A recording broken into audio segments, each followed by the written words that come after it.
to you by AARP New York. Age proud, connected by community. By Umberto's, home of the Grandma Pizza. And by 1-800-GOT-JUNK. Well, this is an ad for the opposing pitcher.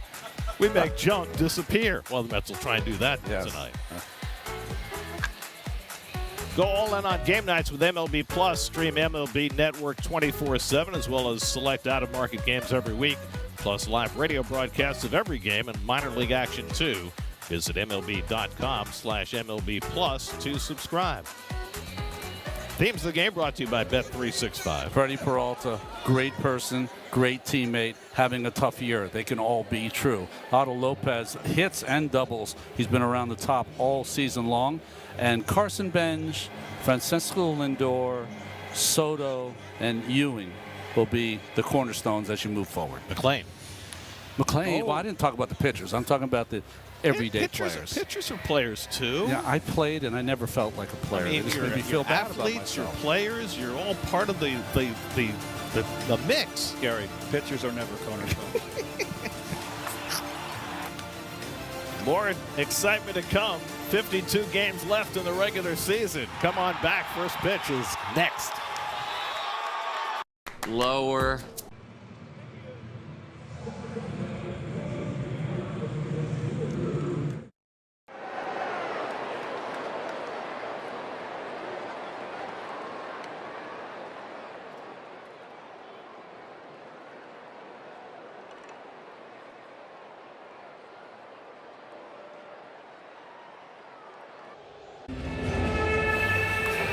Marlins lineup brought to you by Empire City Casino. Only one change from last night. Javier Sanoa gets the start at third base rather than Graham Pauley. Marlins have now lost 13 of their last 16. Still on the outside looking in the National League wild card race. 2.5 behind the Diamondbacks and Phillies for the final spot. Keith says it's sticky tonight. It is. Even sticky on the floor here. Well, that's a whole different issue. Once in a while, maybe they'll clean the place. Well, it's been 13 days since Kodai Senga went to the mound, which is actually a good thing. It's because the Mets have been pitching so well they haven't needed their long man. Yeah, and when the last time he was on the mound was in Philadelphia, and he was in one of those appearances where he had no one up in the bullpen, and he had to retire the side. This time he gets a chance to start the game. A couple of years ago, boy, he had a season for the ages. It's been more than 5 weeks since he made a start. June 23rd was his last one. And the Honda Mets defense. Sorry to interrupt you there, Garrett, but I got to do this. It's his Honda. I was right actually now. done. Honda defense, same as yesterday. But Brady moves from first to second base, and Jared Young is at first. So it's not the same. Right. Clayton McCullough in his second year managing the Marlins. Clayton McCullough sounds like a name you'd have if you wrote fictional westerns. Yes. By Clayton McCullough. I was going to say that last night about McClain with the mustache. He looks like he'd be in a western. So like Cormac McCarthy. Yeah, there you go. Okay.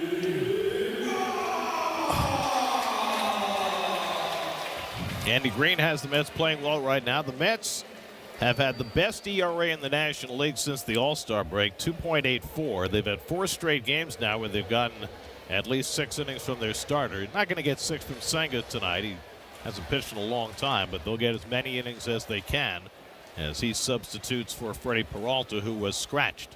Liam Hicks leads off, DHing again tonight. Senga's first fastball is in for a strike, and we're underway. One of the things that Senga did during the 5 outings out of the bullpen since his last start is really pare down his repertoire. And I think what's interesting about it, Gary and Keith, is that maybe moving forward as the season unfolds, maybe he becomes a guy with an uptick in velocity that you use in kind of 1-inning stints. Well, the Mets are going to have some bullpen pieces to replace. They've already traded A.J. Minter. They're likely going to trade Brooks Raley. Don't know about Weaver and Brazoban, but all those guys are certainly available for the right price. So there's going to be a hole in the bullpen, and perhaps Senga can be the guy to fill that hole. 2-1 to Hicks. Biggest thing for Kodai, he's got to throw strikes. Hicks flies one out to left center, and Ewing ambles over and puts it away for the first out. Marlins have the best record in the majors in June, but they have stumbled in July. 12-game losing streak. They snapped that against the Phillies by sweeping, but then lost last night. So 13 losses in their last 16 games. Here's Xavier Edwards, 1 for 3 last night. Edwards starts the day 8th in the National League in batting at .292, 8th in on-base percentage at .373. He's a very, very good player. I like him a lot. Switch hitter fouls off the first fastball he sees from Senga. I mean, there's a bit of Luis Castillo in his game when you watch him. Maybe not as good defensively. Maybe a little more pop. A little more pop. But, you know, last night attempted the bunt a couple of times. One successful and one not. This is Senga's 8th career start against the Marlins. First time he's faced them this year. And Edwards pops one foul back and out of play. Edwards 4 hits and 13 career at-bats against Senga. His last start was against the Cubs on June 23rd. He got routed for 7 runs that night, walked 5 3 2/3, and that was when he got shuttled off to the bullpen.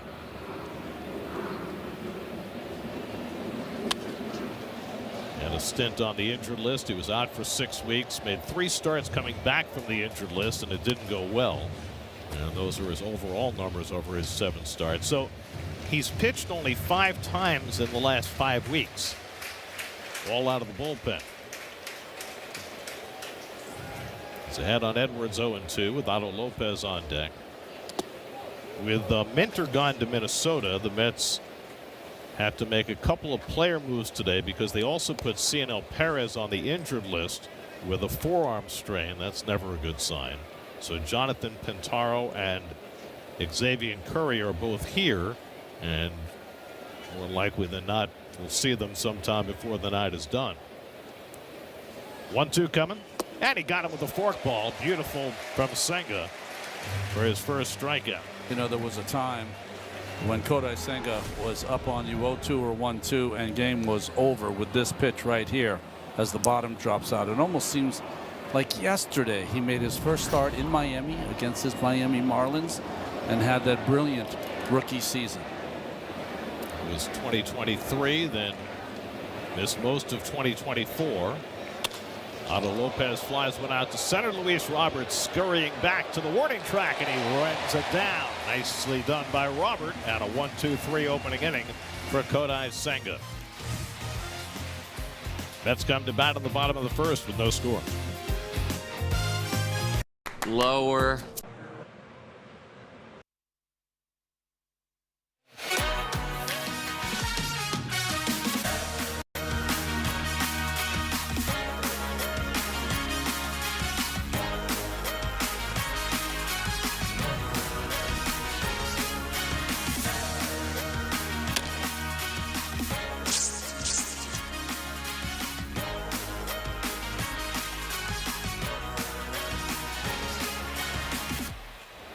That's a sweet video. That's so nice. Nice job, guys.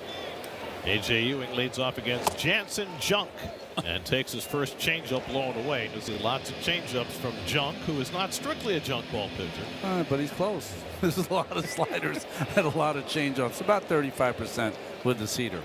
Well-traveled right-hander. Started out in the Yankees organization. Made his big league debut with the Angels. Then went to Milwaukee. Then to Oakland, and finally landed with the Marlins last year. And he was their best pitcher for big chunks of the season last year. Now his 15th start this season. And the breaking ball drilled to right, but right at Conine, who's playing deep. We mentioned last night how deep these Marlin outfielders play, and it served Conine well. Mets lineup brought to you by the New York Lottery. Luis Robert had the go-ahead hit last night. Slots in 5th behind Carson Bench. Jared Young, who had the night off last night, in there. Now Francisco Lindor, who drove in the first Met run last night. Last 14 games, 964 OPS for Lindor, with 14 RBIs in the 14 games.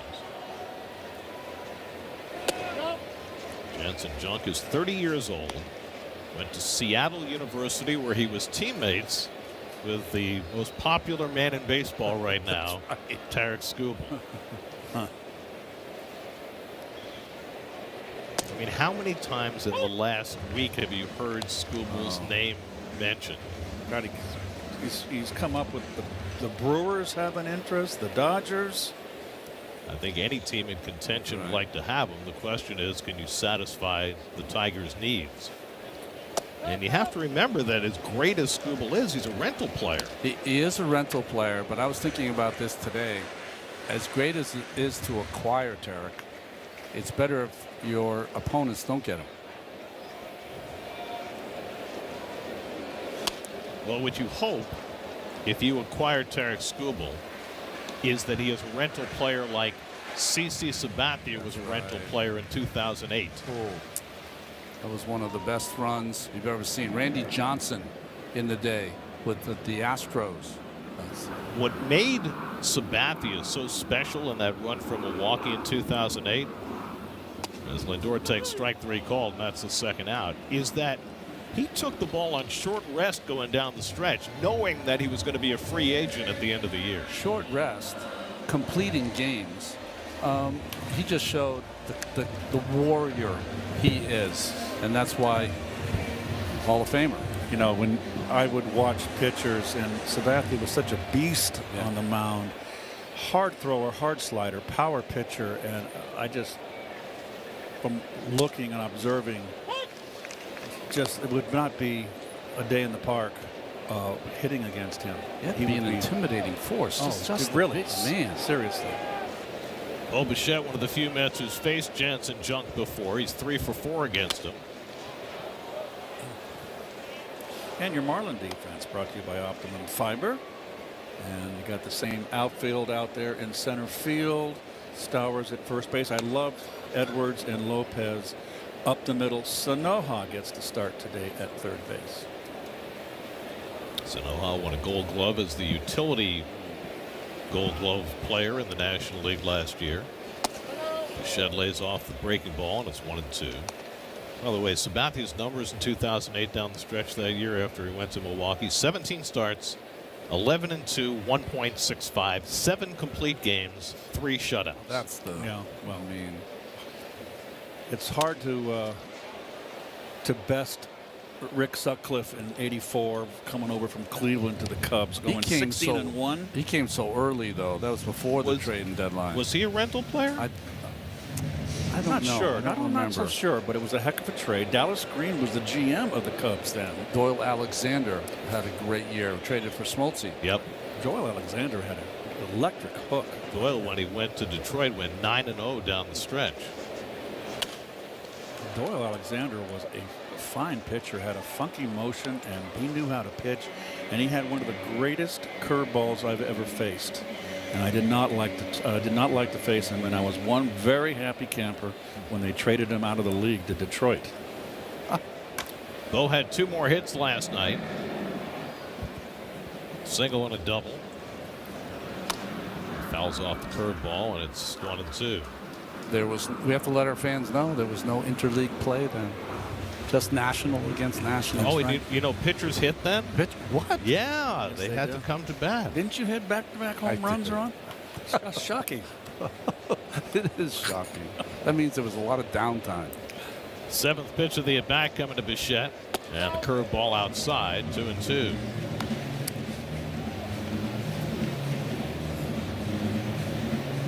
Junk made 16 starts last year, 15 this year for the Marlins, but somehow he is facing the Mets for the first time ever. Bichette flies one foul. That'll go out of play.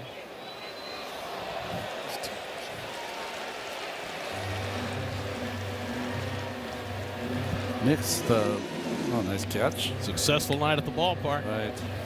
Junk missed 6 weeks this year with a bruise on his shin bone.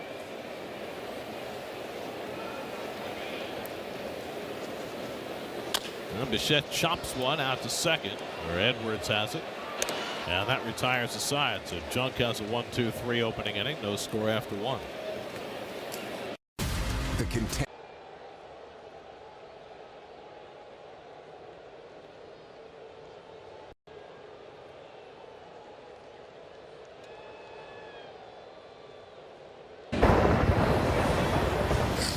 Wow.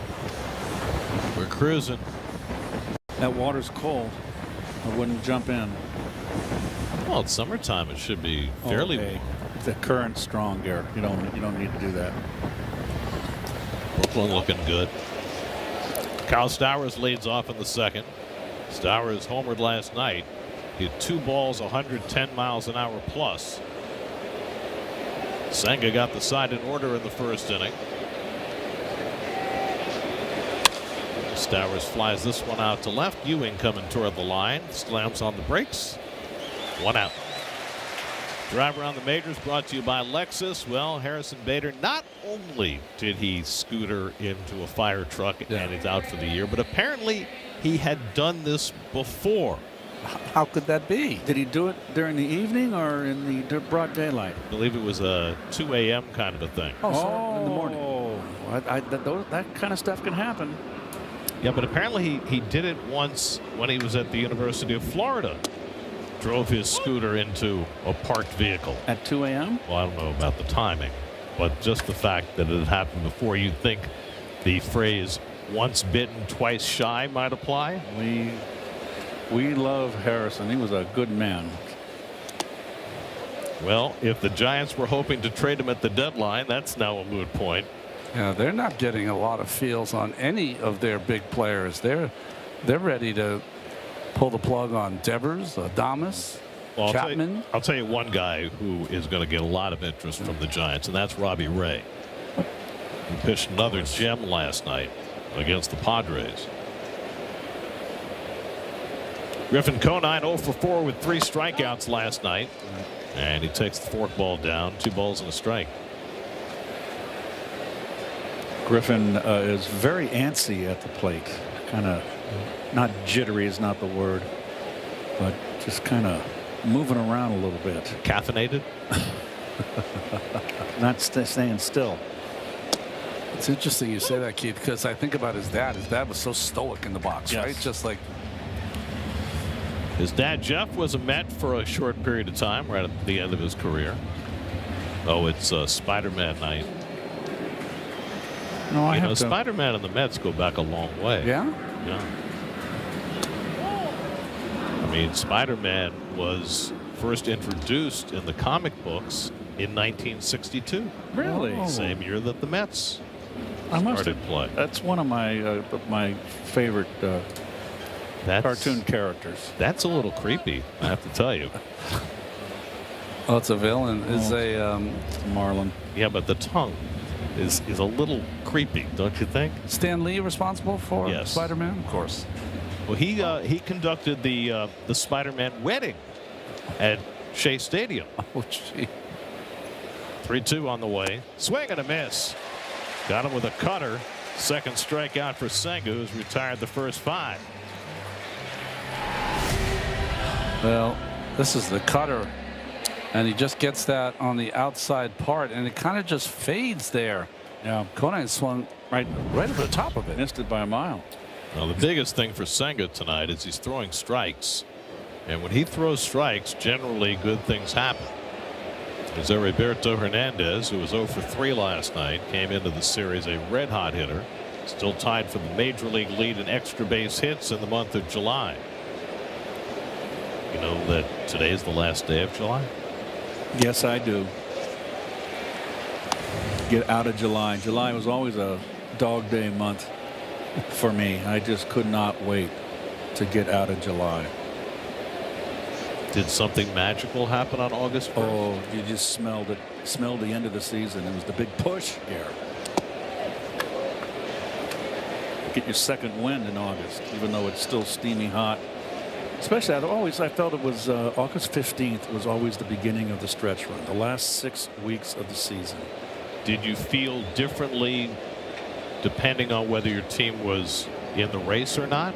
No. On the 1st of August? Couldn't matter because it's always pride in performance, and I was always a better second half player. I always had good Augusts and Septembers. It was drilled by Juan Hernandez. You always get your second win in August. Really? Yeah. Hernandez strikes out on the fork ball, and Senga off to a rip-roaring start. 6 up and 6 down with 3 strikeouts. He's got the good fork ball going tonight. No score in the second. That's a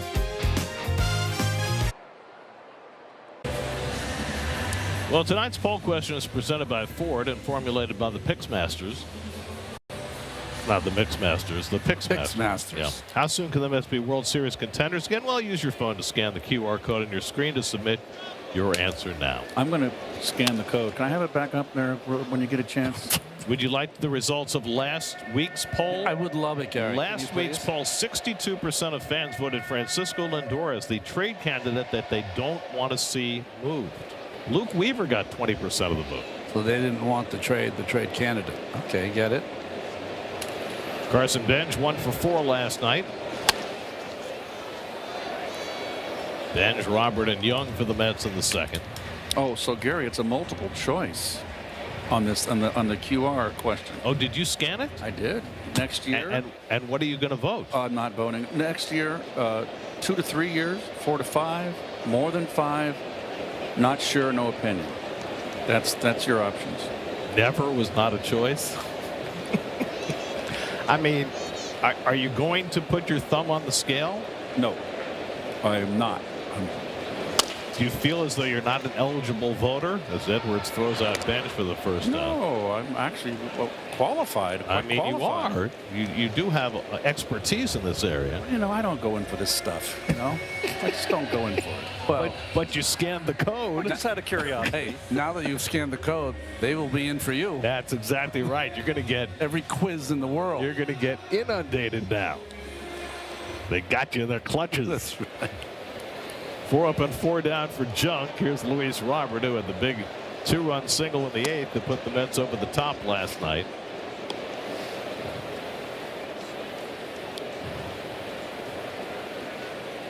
It's going to be interesting to see whether Robert gets a lot of play in the trade market. I mean, he's barely played this year on only 114 at bats. He's such a great talent, but he carries a hefty price tag.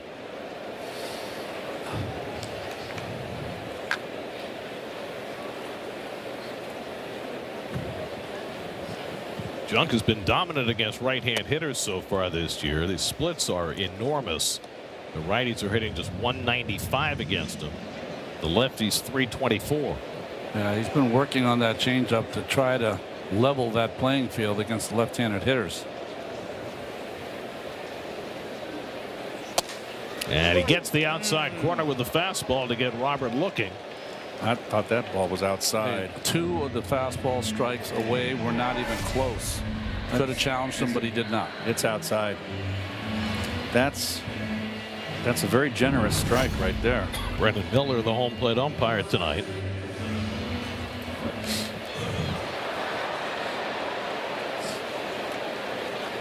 So 2 out and nobody on now. Jared Young.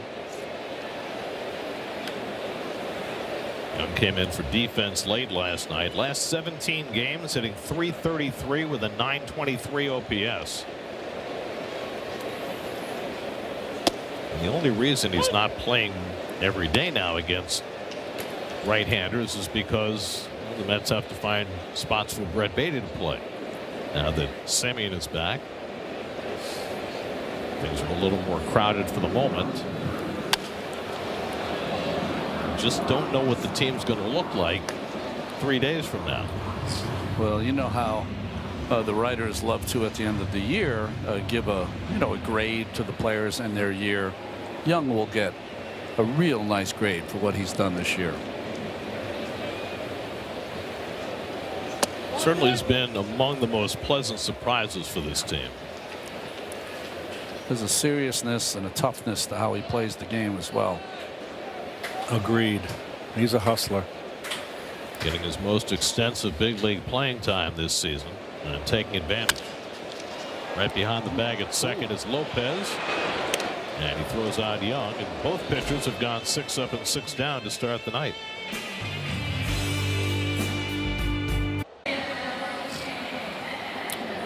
Well, the clouds have parted. The sun is shining through. Looks heavenly.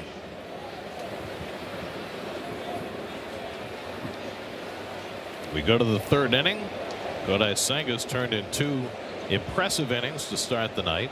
Jacob Marcy leads off the third for Miami. And swings and misses a first pitch sinker, 0-1. Ronnie, I've noticed one thing. Catchers today, a lot of them, most of them, they put the glove up for the target, and then they drop the glove. Would you like that? I wouldn't like it because I was taught in those days, and Seaver was a big proponent of that, is that you check the glove out, then you took your eyes, averted them away from the glove, diverted them away from the glove, and then caught the glove right before you're about to deliver the pitch. Tom used to always say it's impossible to stare at one spot that long. So you stare at it, you look away, and you pick it up again right before you throw it. And if you did it that way, the way they catch today, you would have no area to throw to. Marcy takes slider for a strike, and it's 1-2. You know what's funny? It's just the opposite as a hitter. I remember distinctly Jesse Orozco struck me out, and I had my focus on the point of release, and I'll continue shortly. Oh, he's got a big strike zone. Marcy goes down looking. That's 4 strikeouts for Senga, including the last 3 batters. Jesse threw me a slider at Dodger Stadium, and it was in the playoffs in '88. And I lost my focus on the point of release, and I looked somewhere else, and I couldn't refocus on where and I just looked like I'd never swung a bat in my life. Strike 3. Now Joe Mack, the rookie catcher, 0 for 3 last night.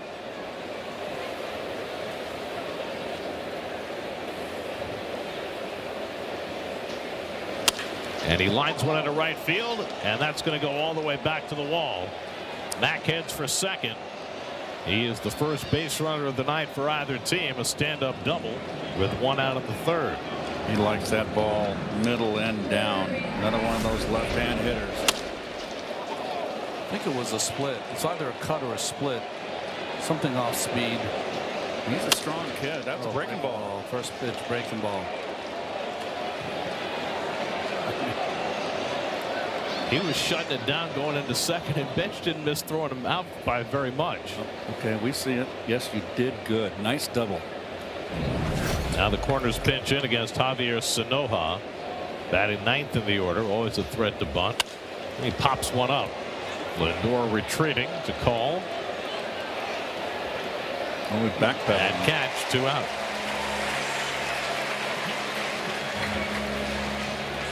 Ball kept on carrying further than Lindor expected. Yeah, he had to get on his back pedal there. That's like you know, in college football when they punt it and you think you got a line on it and then it carries over your head and you're like, uh-oh, worse, you got to hit you in the helmet. Yes.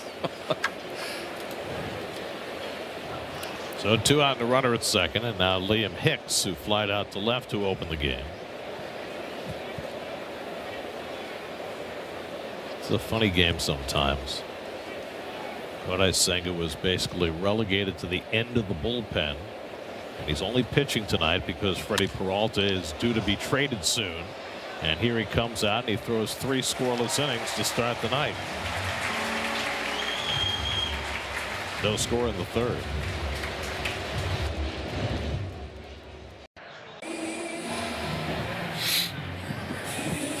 So you know how our broadcast is in HD? Yes. This shot of our control truck is in no D. I mean, this looks like the opening scene from Monday Night Football 1977. Dun, dun, dun, dun. That's got to be a lot of sensory overload for those guys down there. It's a lot of monitors to keep track of. Brett Beatty takes a fastball strike from Jansen Junk as we start the bottom of the third. You know, Beatty 0 for 3 last night. Not only all those different screens, they got to get the commercials in, Gary. They got to count us out the commercial, count us back in. It's a lot of responsibility. Well, that's why there are so many people down there. It's more than just one person can handle. They got to get the food order in with the runner. Make sure they get their, steak sandwich. How come they can't eat before the game like the rest of us do? And there's a fly ball out to left. And doesn't the food get on the equipment? Isn't that a problem? Of course. When our picture goes out, is that why? I go in there 2 or 3 times a year with a hazmat suit on. That's right. You know, the ketchup, the mustard, mayo, relish. Well, and the ketchup, you've got the ketchup which spills and then the sweat. Oh, and think if you got the sliced tomato in there and the seeds will spill out. The all everything bagel just really throws them for a loop. Here's Jorge Polanco, and he takes fastball inside. You think the poppy seed or the sesame seed is a bigger issue? I mean, the poppy seed is smaller. It can really get into, some crevices that the sesame seed cannot penetrate. Oh, Gare. You remember what happened in San Francisco with the spilt coffee? Well, it happened here, too. Happened here with Dave Freed. The perpetrator on my left. Only cost you a $5,000 computer. No big deal, Gare.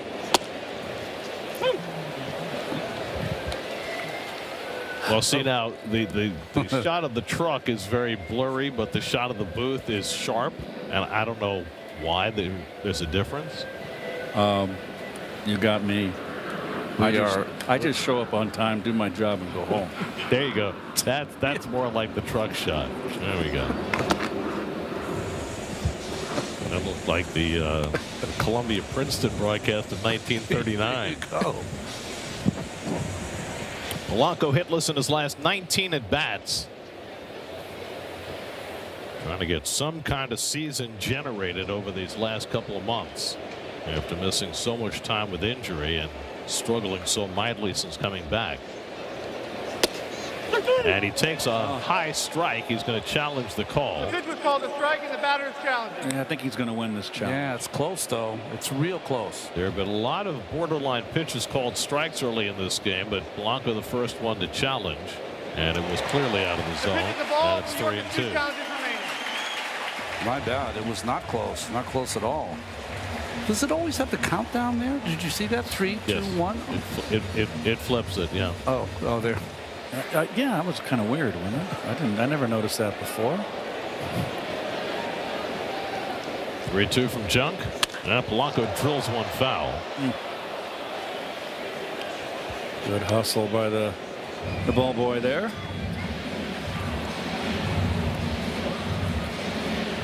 Oh. Okay.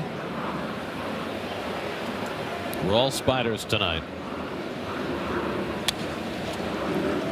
You know what's funny? This little kid right here behind home plate. He's got the best seat in the house. He's got to be so excited. Right there. See him with the chain around his neck. He's got, standing up there? Yeah, he's just right. Look at that seat. He's got it. Right in front of Bill, baby Bill.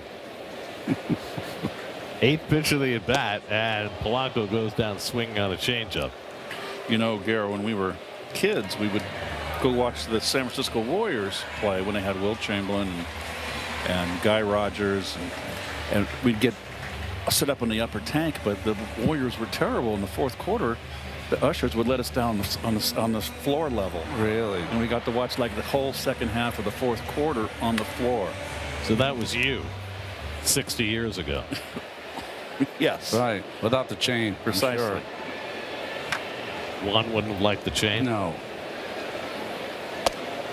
Francisco Alvarez takes a slider for a strike.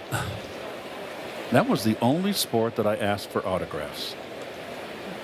And they were so tall. Yes. When I asked Wilt Chamberlain for his autograph, and I don't think I. Alvarez flies one to left. Got it off the end of the bat. And Hernandez has it. 3 perfect innings for Jansen Junk. We'll hear more about Keith's Wilt Chamberlain story in a moment. Well, while our director Eddie Warman has fun with the setting sun, we're going to check in with Steve Gelbs.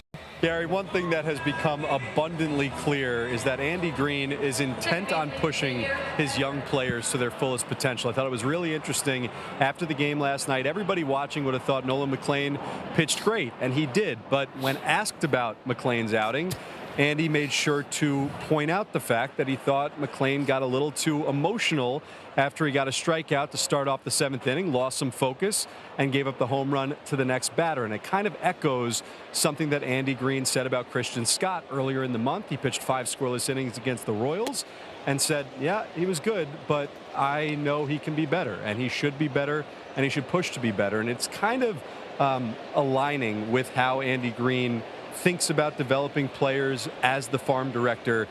He said he doesn't really understand when the idea came out that young players should be coddled. You are preparing them for the hardest thing they will ever do, to pitch and succeed in the major leagues. And if you are not direct with them about what it will actually take, if you are not holding them to the highest standard, then you are not doing your job as a coach, and ultimately you're putting them in a position to fail, not succeed, and reach their potential.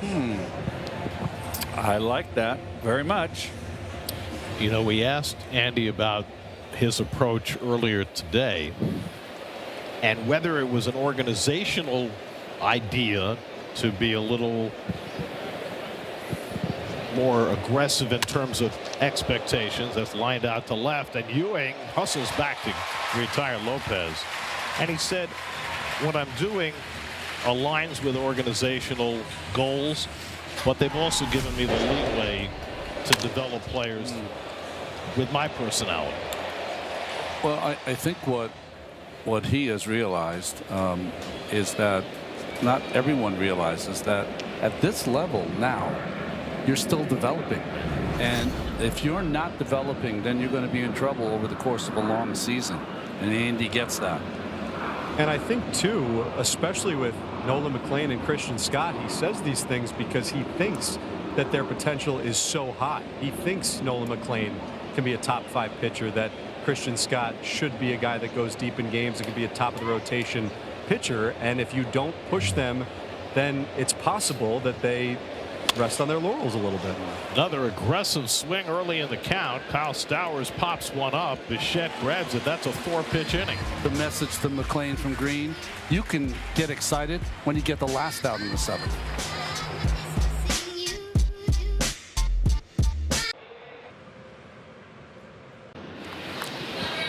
Injury report brought to you by NYU Langone Health.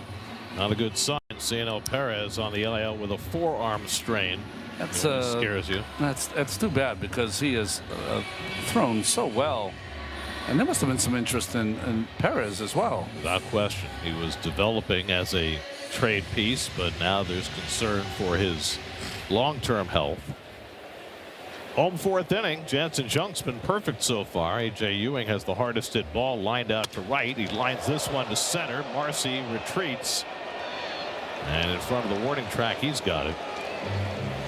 Meanwhile, Kodai Senga has retired the last 5 batters on a total of 6 pitches. 33 pitches through 4. It's just not what you've seen from Kodai all season long, so it's just nice to see. He's getting help from the Marlins hitters. I mean, they've gone out of the strike zone. That's why they've been chasing the high one. But how much of that is Brennan Miller calling a huge strike zone early in the game? It's true. It's given Kodai some confidence, because he certainly could use it. I just mean in terms of the hitters attacking, knowing that seemingly everything close is going to be called a strike. Lindor was called out on strikes his first time up. Junk's now retired the first 10. And the curveball down. 1-1. The last Met pitcher with only 33 pitches through 4 innings. You got to go back to 2015. Bartolo Colon. Oh, that makes sense. That does make sense. Big Bart.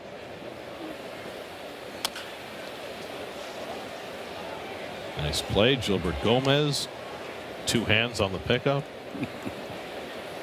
He's made some good plays down there. It's all about knowing which ones you can handle and which ones you need to let go. You don't want any first base coach. Ball. 2 in a row. Inside. Way inside. There's Gilbert.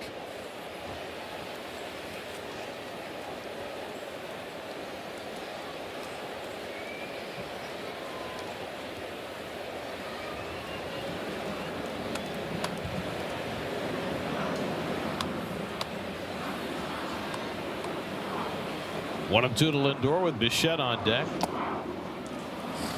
Slider misses down. 2 balls, 2 strikes.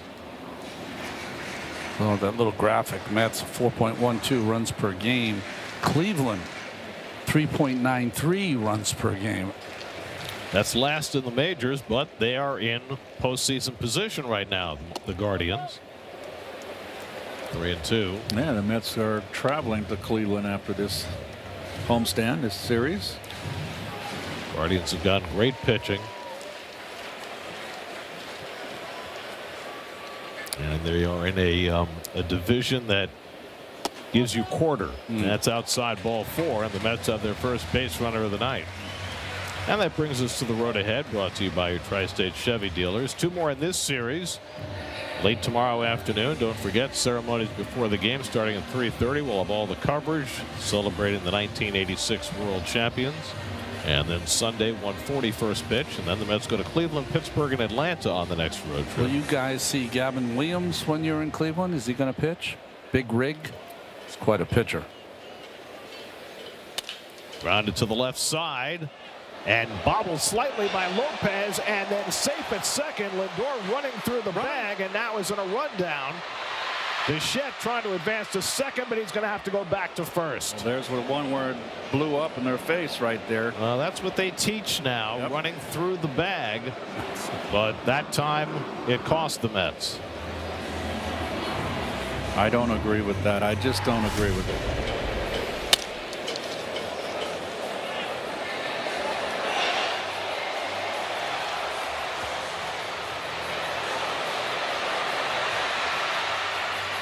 Six, 4, 5 on the fielder's choice.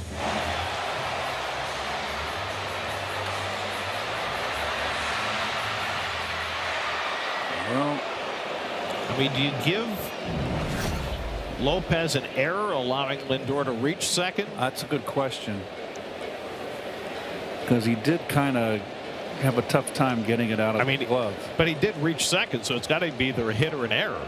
And then he's tagged out in a rundown on a fielder's choice. So it has to be something. It's definitely not a hit. Hit hard by Benj, and that's a base hit. Bichette will go first to third. Benj trying for 2. The throw by Conine, the slide, and he's safe. Benj hustles a 2-base hit. His 15th double of the year.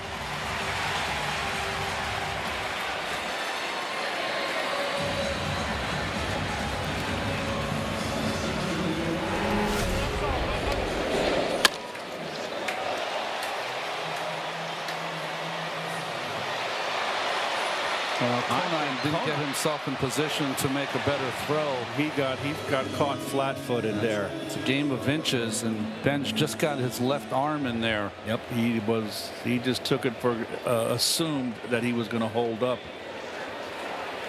Good aggressive base running. Second and third, 2 out. At least Robert fouls one back. So on the Bichette ball, they're calling it safe on a fielder's choice, which is to imply that Lopez could have gotten Bichette at first. That's not true either. I don't think that's true either. I think it's got to be a hit or an error. I think it's an E, personally. Anyway, there are 2 out. Now Robert grounds one foul, and it's 0-2. I don't know what to think about it, to be honest with you. Well, would Lindor have been out? Did the second baseman come off the bag on the? Well, he was called safe, right? Now, if he had slid, I don't know if he would have been safe, but he was safe as the play was called by the second base umpire. Robert takes a call third strike to end the inning. Mack throwing down to Sanoha wasn't anywhere near the bag, but the inning's over anyway. A bizarre inning. Is he? Oh, he's out. He's out. He's out. He's out. That's the other thing. It was a bad call. Good. What a What a strange play. Oh, gosh. We go to the 5th inning. Mets and Marlins no score. Very strange play in that last inning. And as it turned out, Lindor probably should have been out at second anyway. But can you explain why they're teaching players to run through the second base bag? Well, you know, when they run, when you're running down to first to beat a ball out, watch the play first. He caught it before Lindor got there, so he should have been out on the force. So that's the first miss. The second, they're teaching the runners to best way to beat that ball to second base is to run like you run through first. Don't slide, run right through it, especially nowadays where taking out the infielder is not in play or not part of the game. If you get past the base, usually I see that happen when there's a guy on third and there's two outs. Right. So even though you're out in the outfield, the rundown produces the run scoring. I don't think that was the opportunity to try to run through the bag. My feeling is this: the ball was hitting the hole. Lindor sees it running to second base. He sees the bobble. Once it's the bobble coming out of the glove, they're not going to turn two. It's a long throw to second base. There's no way, I don't care if you got a truck horse running to first base, that they're going to turn two. So it's the judgment of Lindor as the lead base runner to slide and get in. And I think if he slides, he's safe. Yeah. Although he was out running through the bag, so the likelihood he would have been out sliding into the bag too. Anyway, it's just something that the game's over 100 years old, and they've masterminded another one. Where I've seen that play, first and third, Garrett. So you're first and third, and there's two outs. Right. So that play happens exactly like it did. So Lindor runs through the And bag, then they have trying to chase him. And now he's out in the outfield. Okay, he's safe. He's out in the outfield. They tag him out. What happens? The run scores. Right. So that's a play. Yes. That is not a play. That's no, agreed. Nonsensical. So a leadoff walk, first one given up by Senga, who had thrown just 33 pitches in 4 innings. And now facing Heriberto Hernandez, who struck out his first time up. You know, they always say you're going to see something you haven't seen before. Always. Especially in today's game. That's why we love it up here. Well, Keith doesn't seem to love it not quite so much, but, you know, still. He has a love. He's just What? What am I? He's a throwback. That's what you are. You're, you know, you're a man of your age. Well, and when I say age, am. I don't mean your age, but the age you live in, the age where you were in your prime and where you thrived. Yeah, but you can play on my lawn anytime you want. I'm not one of those get off my lawn guys. How about if we get near your roses? Well, it stops there. If we're near the pergola, I think it might be electrified. 1-2 coming, and that one bounces away from Alvarez, and down to second base goes Konine. That's a tough one right there. Keep that in front. He did everything he could. This officially this year is the wildest pitch that you'll see. This ball hit about 5 feet in front of the plate. In fact, the umpire, Brendan Miller's out there kind of smoothing it over because it caused a dent. Wow, that is like 10 feet in front of home plate. Not often that the ball comes up and hits you in the mask like that. Check your teeth. That's why they teach you, the catchers, when you go down on your knees, keep your head down, your neck, your chin down, because that protects that neck area.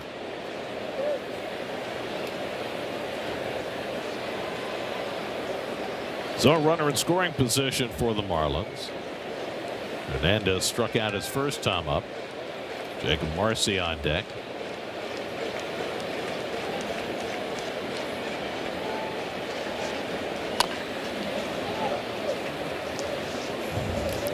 The first 15,000 fans at Sunday's game against the Marlins will receive a 1986 retro jersey complete with racing stripes. Compliments of Cannon. For tickets, go to Mets.com/tickets. You guys probably liked the racing stripes when you had them. I did not. No, it was in the history of this franchise, it might be the worst uniform they've ever had. And I didn't like the script writing on me on the road. Right, the road one was terrible. Yeah. But the racing stripes were very much, speaking of a man of your age, they're very much of their time, of the go-go 80s. Speed racer.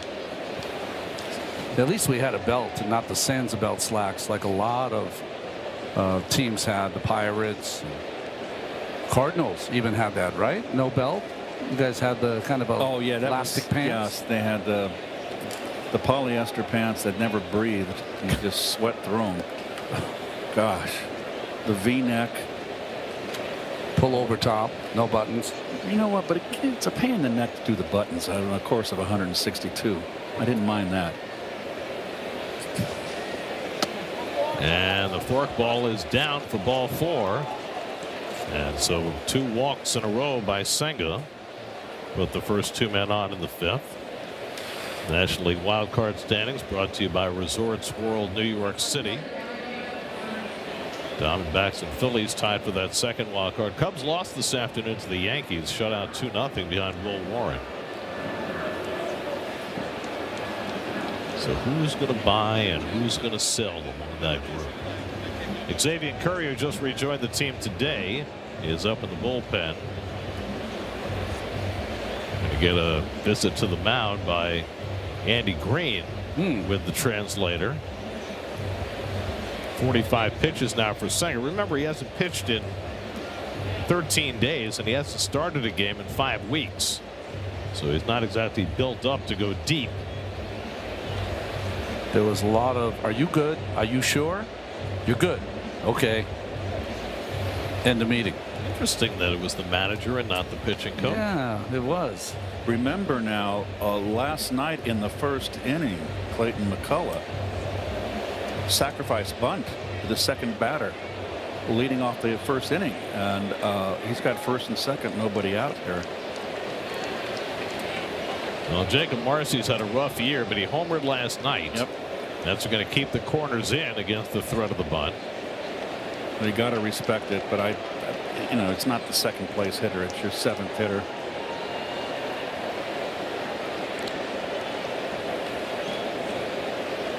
Marcy's home run last night was his 6th of the year. Sitting under 200, but 254 with runners in scoring position. And he does square. Yep. And takes a cutter low for ball 1. Yep. Swinging on a 3-0 pitch last night to tie up the game against Nolan McLean. Now, if you're pitching in this situation and you just saw the bunt, you anticipate the bunt here.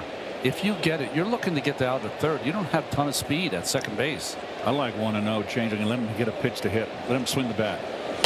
And he bunts it, trying to get it toward third, but it's fouled. 1-1.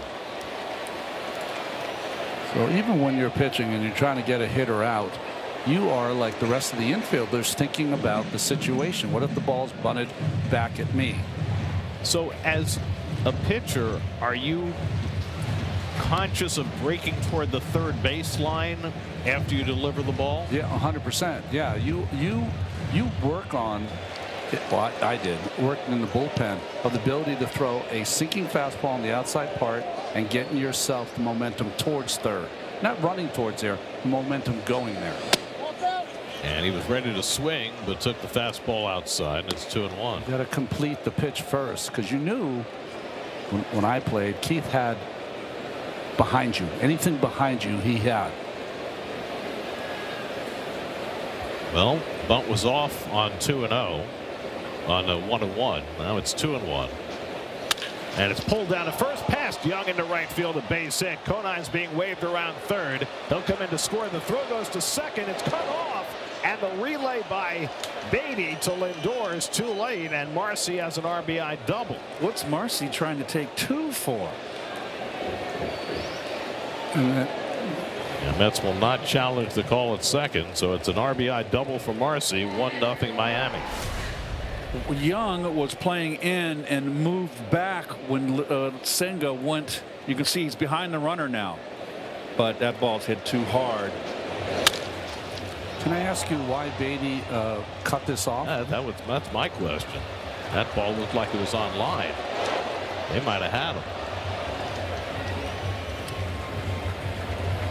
Lindor thought they had a chance at him, but he got in there. He beat it. Slid across the bag. That might have been it. Well, that's going to be all for Senga, who was brilliant for the first 4 innings, but hit a wall here in the 5th. Xavier Curry coming in. We'll be right back.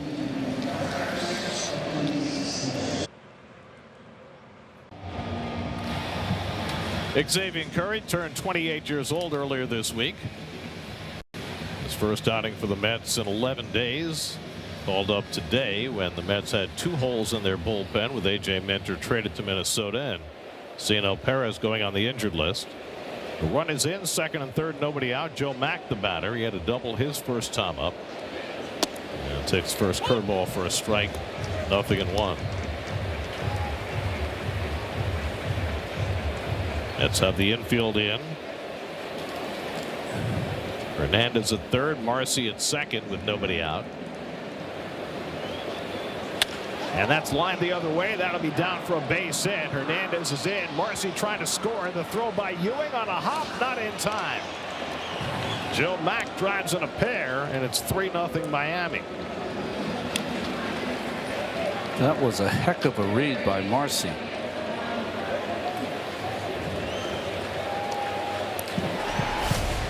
Up and away. Look at him go right with it. Not trying to pull.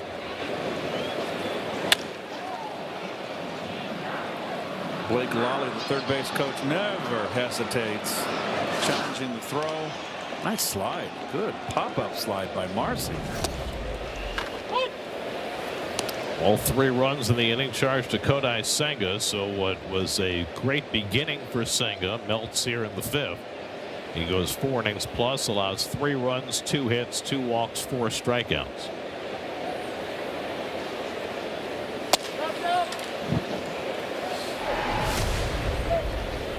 Well, no doubt no one's going to catch that off the bat. Nice turn for home.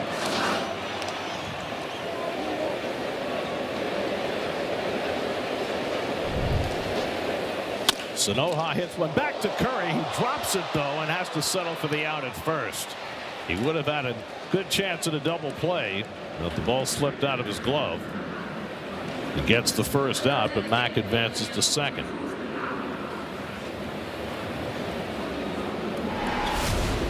He got a little anxious there and trying to turn it as quick as he could. And his anxiety and the transfer lost it, but got an out at first.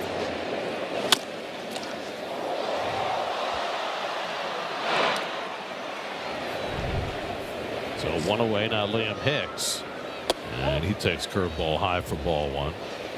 Hicks is fly to left, fly to center, 0 for 2 after 2 hits last night.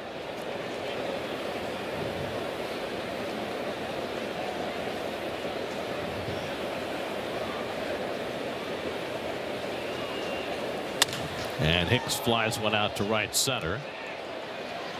Robert and Benj come together, and Robert makes the catch for the second out. The Mets bullpen came into the night working on a string of 20 1/3 consecutive scoreless innings. Curry allowed 2 inherited runners to score, but none against his ledger so far. Of course, the makeup of the Mets bullpen is likely to change drastically over the next few days. Minter gone to Minnesota in exchange for 2 prospects, including Benny Agbayani's son. Yeah, no, how great is that? Bruin.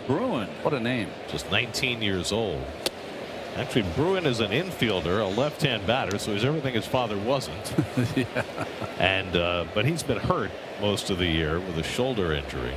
The other player the Mets got, Billy Amick, a 23-year-old slugging first base DH type from the University of Tennessee. Fly ball shallow right center, angling on it is Robert, and he slides, can't make the catch. It's a base hit for Edwards to bring home Mack with the 4th run of the inning. The ball was in the air a long time, but Robert and Benj had too far to go.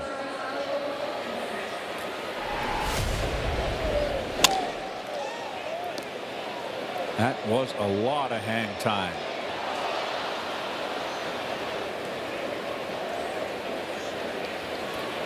So much for the bullpen shutout streak. Yeah, gone. Done. Barely mentioned it before it was gone with the win. Well, we wish Bruin well. It's going to be great. I mean, Flushing's like the 9th island for Hawaii. Hawaiians love playing in Flushing. Now, Benny said he wants to see Bruin wearing number 50 in a Mets uniform. There goes Edwards. The throw by Alvarez is right on the money, and he got him. Beautiful throw by Alvarez to gun down Edwards for the 3rd out. 2-4 on the caught stealing, but a productive inning for the Marlins as they score 4. Halfway through, 4-0.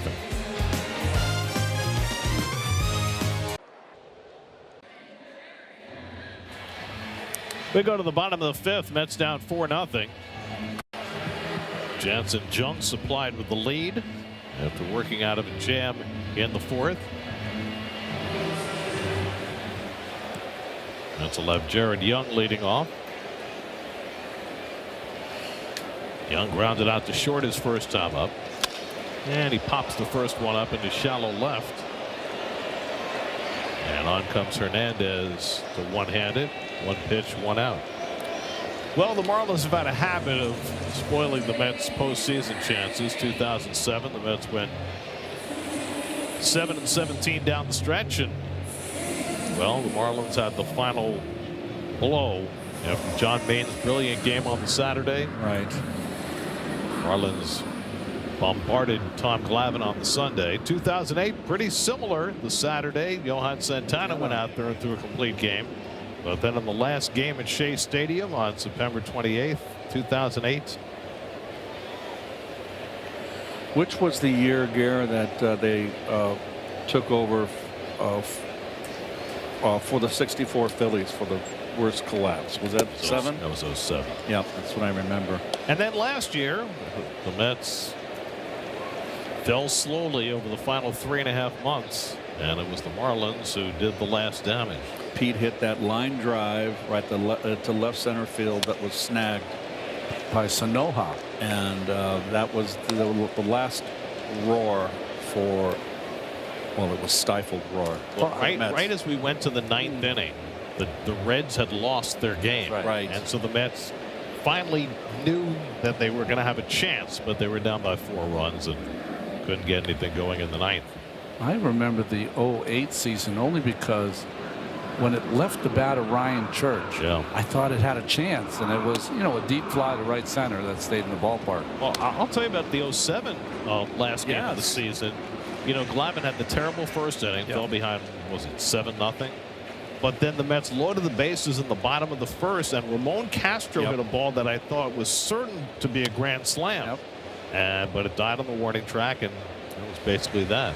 They were building the stadium, City Field, and you could see it over the left center field fence, and it did affect as it was going up the wind.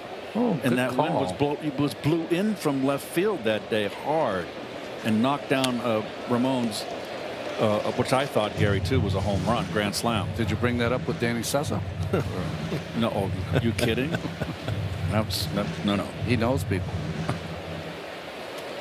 Well, the Marlins did the Mets in both of those years, in 07 and 08. Broken bat grounder, an easy play for Edwards to throw out Beatty 2 away. But the Saturday games in both those seasons were 2 of the best clutch pitching performances the Mets have ever had. What did Maine have? 14 punch-outs that day? He took a no-hitter into the 8th. Yes. Paul Hoover hit a little topper toward third. It's a catcher, right? Yeah. And then Santana, pitching on a bad knee on 3 days rest, goes out there and throws a shutout. What a warrior he was. He was a lion.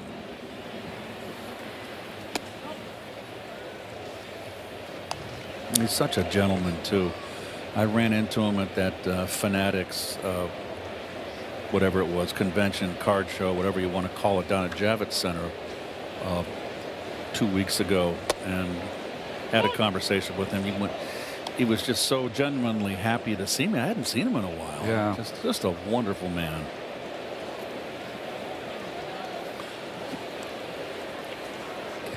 Jorge Polanco struck out his first time up.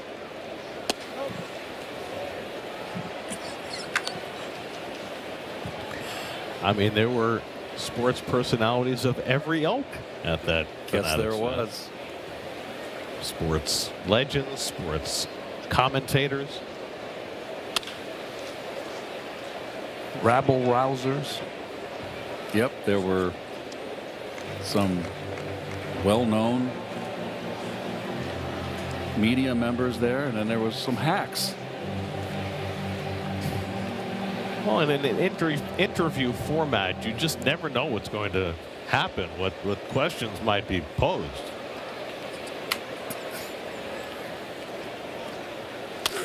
Polanco grounds one down to first, and it trickles right by Stowers. The easiest play in the world. And Stowers muffs it, and the Mets have a 2-out base runner.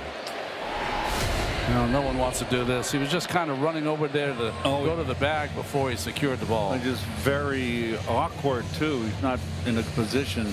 I mean, we're celebrating the '86 team tomorrow, and a little roller up along first just got away from the first baseman. Behind the bag. I mean, come on. Behind the bag. Here comes Knight, and the Mets win it. You're going to need a few more base runners here to replicate.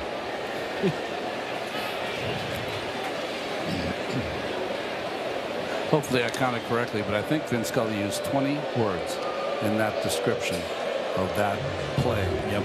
And then laid out for, Yes, he I did. don't know how long, but it was a long time. Yes, he did.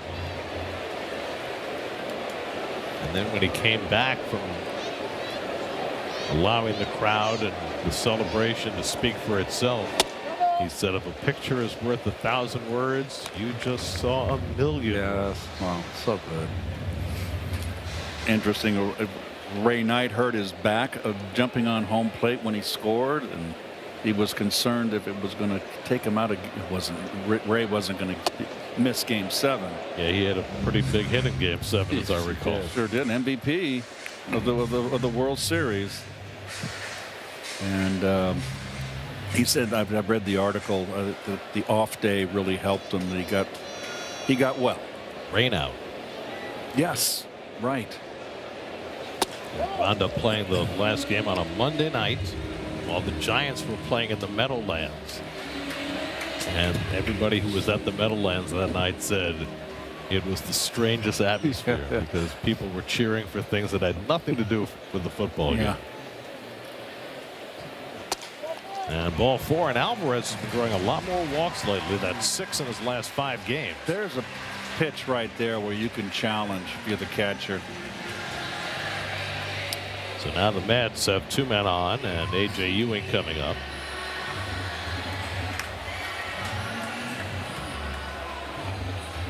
Pitching coach Daniel Moscos on his way to the mound. And the pitch by Stanley, and a ground ball trickling. It is a fair ball. Hit by Buckner. Rounding third Knight. The Mets will win the ball game. The Mets win.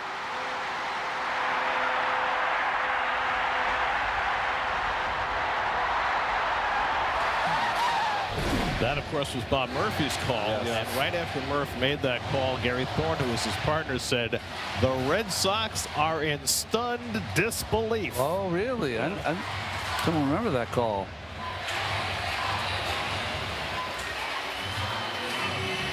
I mean, it was as that inning was progressing that the sign flashed on the Shea Stadium scoreboard. Congratulations, Boston Red Sox. Yes. Somebody hit the switch too fast. But maybe that doomed the whole enterprise. 2 on and 2 out for Ewing, who's 0 for 2 tonight. And he lines one into center field for a base hit. Polanco turns third. He'll come in with the first Met run. A.J. Ewing wasting no time. An RBI single to get the Mets on the board. It's 4-1. Well, Junk should have been in the dugout.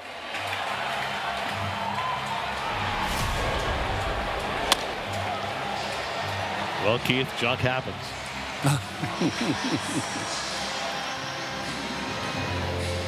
Jumping on the first pitch fastball.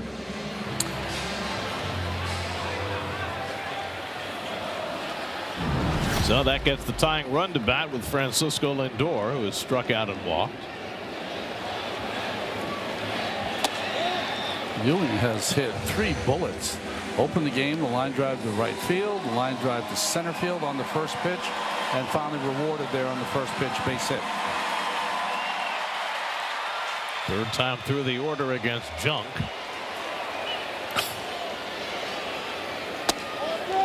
Lindor lays off the slider. 2-0. Bullpen starts cranking for the Marlins. Junk went just 4 2/3 his last outing against the Padres on Sunday. Cade Gibson, first man up in the bullpen. And he only gave up a run in 4 2/3. Spins a curveball in for a strike. But his previous 6 starts before that, his ERA was almost 8.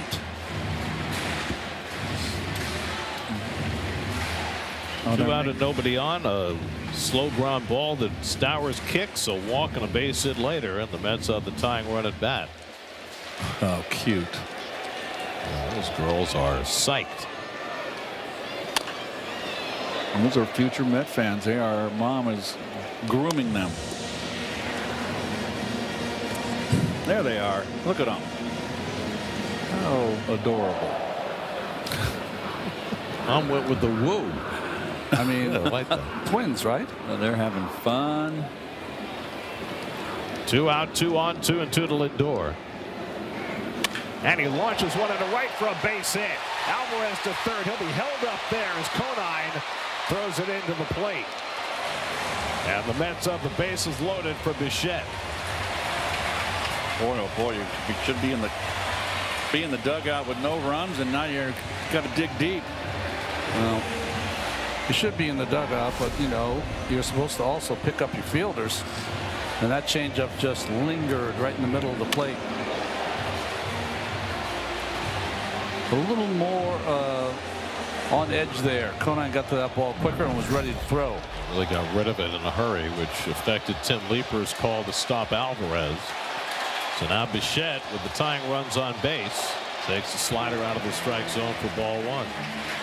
Always love to get ahead with the bases loaded, to get ahead of 1-0 on that first pitch. Have the pitcher miss, and particularly miss with a breaking ball. Alvarez at third, Ewing at second, Lindor at first. And Bichette takes the fastball that just missed. 2-0. At the home plate has tightened up a little bit for Brendan Miller, the home plate umpire. Bichette is a lifetime .333 hitter with the bases loaded. He already has a grand slam this season.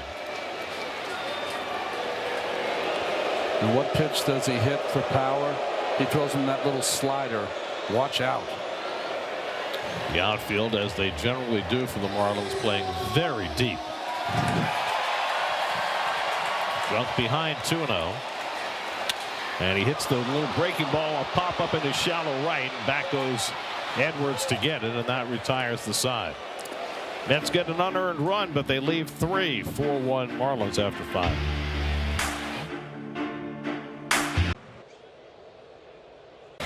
Hyundai in-game box score for the Marlins. They got all 4 of their runs in the 5th inning. 3 to Kodai Senga, 1 to Xavier Curry. Going back with a 2-run single that greeted Curry when he came in the 5th. Bichette popping up with the bases loaded to end the 5th inning. A little momentum though, so Curry needs to throw a 0 up there, get him back in the dugout. 3, 4, and 5 hitters for the Marlins. Lopez, Stowers, and Conine against Curry, who got the last 2 outs in the 5th, but allowed 2 inherited runners to score and 1 of his own. Lopez hit one of the warning track in center and lined out to left, so 2 well hit balls with no result for the second leading hitter in the National League. And he takes a curveball for a strike.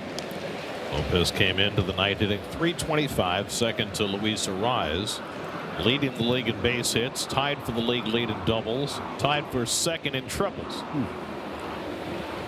He's hit the ball hard twice tonight.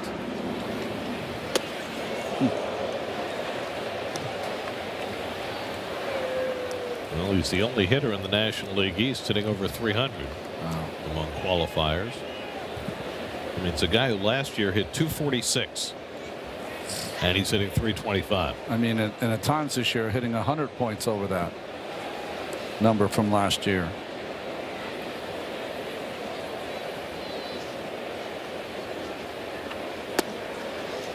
Curry goes away with a splitter. 2 balls and a strike. Kodai Senga went 4 innings plus, 3 runs, 2 hits, 2 walks, 4 strikeouts in his first outing in 13 days and his first start in 5 weeks. And the curveball, and he held the swing in time. 3-1.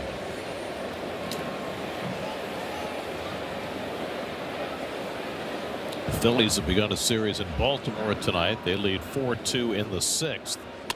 That's hit out to left field, and Ewing stands his ground. Doesn't move an inch and makes the catch. That is Andrew Painter pitching for the Phillies tonight. They brought him back from the minor leagues. They badly need somebody to fill a spot at the back of their rotation. Certainly the Phillies are in the trade market for a starter and for relief help. Bryce Harper even said publicly this week, we need help.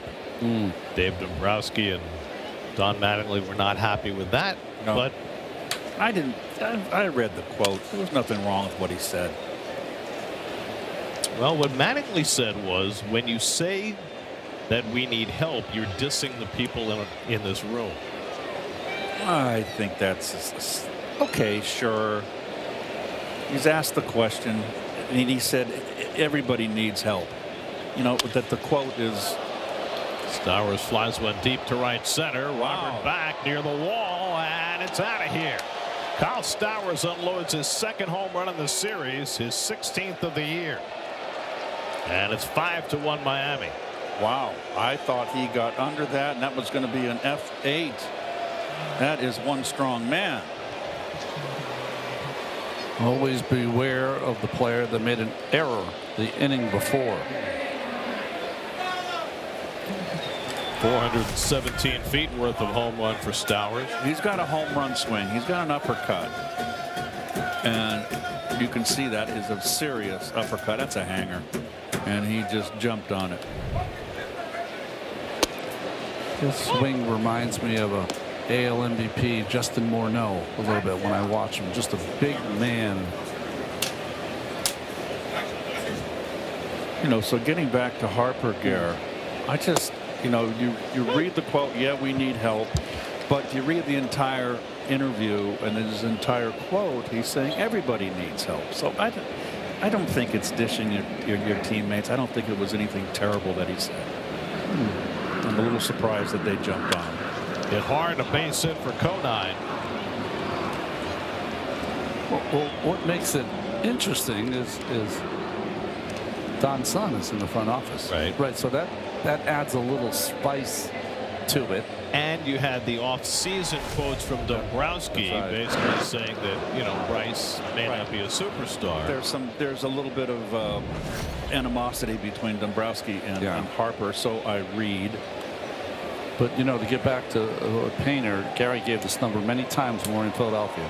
The big three starters, they're 43 and 18, 14 and 34 with any of the other starters. Right. So need some help at the bottom of that rotation. Painter's still in there in the 6th inning, so that's a good sign, too.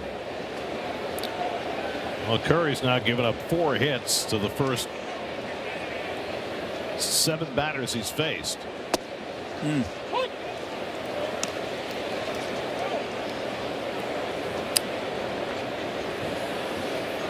Stowers has gotten into one of those home run grooves, which he had a lot of last year. Now 4 homers in his last 6 games. And you know how it goes for home run hitters. They tend to come in bunches. He had a huge year last year coming over from Baltimore. 25 home runs. OPS over 900 last year.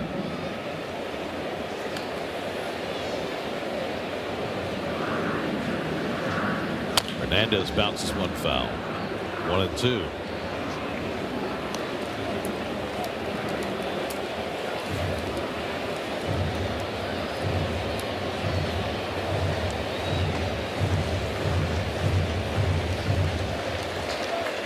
Last time Xavier Curry pitched for the Mets in Milwaukee, they ran him out for 2 2/3, and it got optioned out the next day.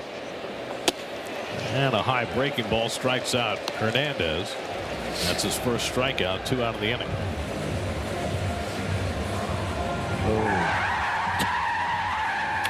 Jeez.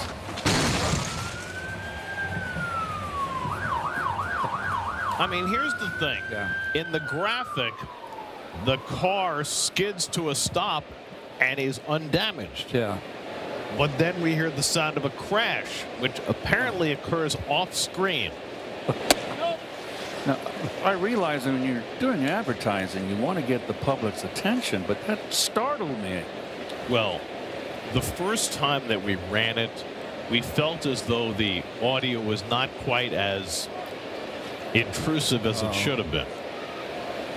So we're taking it to the next level. So we asked the truck to turn it up to give Salino their full money's worth. Proper. Yeah. Because when we try to enhance the advertiser's spot, it gives them more value. Yes, it does. Now, some advertisers don't necessarily appreciate that. See, it lands right on its wheels, and then where's the crash?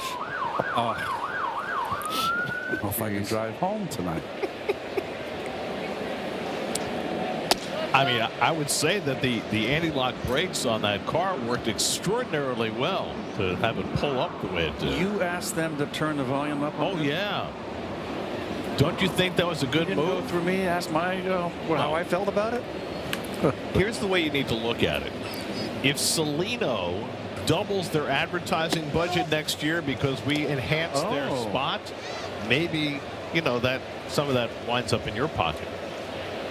I know, but we've used poetic license before. Yes, it's backfired on us. It has not always worked. So now we're just using the audio enhancements instead, so we don't say anything. Unfortunately, though, we just did. Again.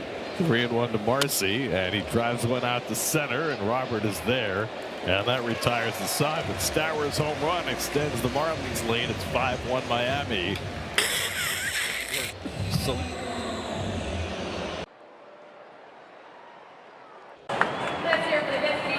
5-1 Marlins as we enter the bottom of the 6th inning. New pitcher for Miami is Cade. He will face off against Carson Benj to lead off this half of the inning. And, guys, we've talked a lot recently about how good Carson Benj has got in terms of hitting that high fastball, that high pitch. But what impresses his coaches the most is how he's making in-at-bat adjustments to get to that pitch. So Benj has a swing that allows him, when it's right, to get to the high pitch, but sometimes has a tendency to drop his back elbow and get underneath things. And once we get through this pitch, we're going to show you some side-by-side footage of last night's at-bat in the 8th inning. So this is the first pitch of the at-bat. You see how that elbow is dropped and Benj is below that pitch. Ultimately, he makes the adjustment, and the last pitch of the at-bat keeps the elbow up, keeps the bat level, and drives the pitch the other way. He's done that actually in 2 consecutive days, and that is what the coaches are pointing to as the area of growth with Benj, is the ability to recognize mid-at-bat what he is doing wrong and adjust on the fly.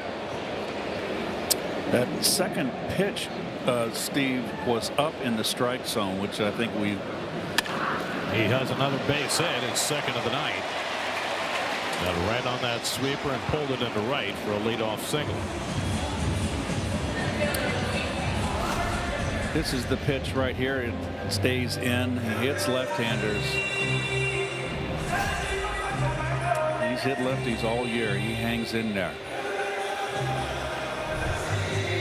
Okay, that pitch is low, a little below the belt, and then this one is up in the strike zone, which, with his swing, how he gets on top, he does it. I don't know how he does it, but I wouldn't change a thing with him. It's what got him here, and there's been a lot of guys that have had great success with unorthodox swings. And his swing is not that unorthodox, but I just think it just amazes to me that he can get on top of that high ball with as consistently as he has this year. He has that ability. Yeah, the coaches say, Keith, that even though the swing kind of looks like it's a little long at times, it actually is very, very short when he's on his game. And he just has this innate ability to barrel up pitches anywhere in the zone. That's always been his superpower. And so, again, from their point of view, definitely not trying to change anything, but they've really been impressed by the fact that he's able to make on-the-fly adjustments. When he feels he's underneath it, he just thinks, get on top of the ball, get on top of the ball, and can then do that. It's been his rookie year, and he has remained consistent. He hasn't gone into really any real deep tailspin or slump. He's been really consistent, and that's impressed me. Yeah, Just after that beginning of the year, after that first month. Yeah, right. He struggled the first month, but that's getting your feet wet, and the fact that he pushed through that, where emotionally you can crumble. It says a lot about him. It says a lot Yes, it about does. his mental strength. When I see that bat angle occasionally that we showed there, looks Freddie Freeman-like, right? When he has that bat angle on the ball down. Yes. Freddie actually sometimes hits the ball when it's like a hockey, where his bat is completely vertical on a low pitch. I don't know how the heck he does it. Bat the ball skills, right? Yep. Luis Roberts struck out for a third time tonight. Jared Young at the plate with 1 out and 1 on. Young is 0 for 2, grounded out and flied out against Jansen Junk, who allowed just an unearned run in 5 innings. Ground ball toward the hole. That's a base hit for Young. So the 2 left-hand hitters, both with base hits against the lefty Gibson. And the Mets have 2 men on.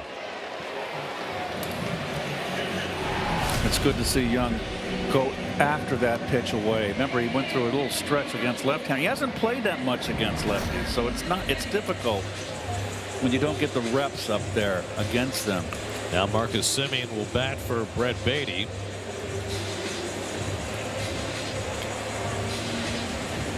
Semien started last night, went 1 for 3, 5 hits in his last 13 at bats with a couple of home runs in that stretch. It's left him loaded in the 5th against Junk, and now they've got 2 on with 1 out against Gibson. The Mets under Andy Green have become more platoon oriented later, middle of the games. Let me ask you a question. Sure. You're in an inning where a lefty comes in the game and gives up 2 hits to left-hand batters. Does that change your mind as a manager as you're thinking about getting the platoon advantage? Blake McCullers on his way out to the mound. He's going to bring in the right-hander Fauché. I think it depends on your personnel. Who the hitter is, Garrett, can vary. Fauché coming in, 5-1 Marlins. Mets threatening in the 6th.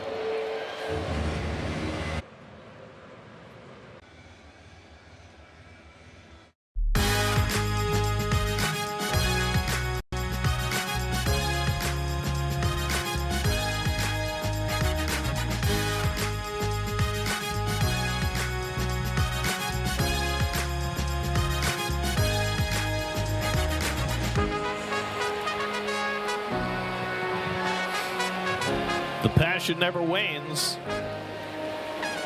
even when they're rowing. Calvin Fauché in to face Marcus Semien. Well, Fauché's in. He's got a good cutter. He gets a lot of ground balls off that cutter, and that's why he's in this ball game with runners on first and second. We've talked a lot the last couple of weeks about Semien coming back from the injured list and now being a not everyday player. Do you know that before this season he had gone 11 years since his last pinch hitting appearance? Wow. Well, that's what happens when you play every day, I guess. I mean, he didn't only play every day. He led the league in plate appearances every year. Plus, he was over in an American League with the DH as well. Well, we have that here too now. Well, of late. 1 and 2 to Semien. Marcus had 3 pinch hit at bats in 2014, 7 in 2015, and then none until 2026. Bench at second, Young at first with 1 out. Semien takes that one low and away. Good backhand stop by Mack, 2 and 2. So all that having been said, Marcus in his career as a pinch hitter, 6 hits and 11 at bats. Whoa. It's good, right? Yeah.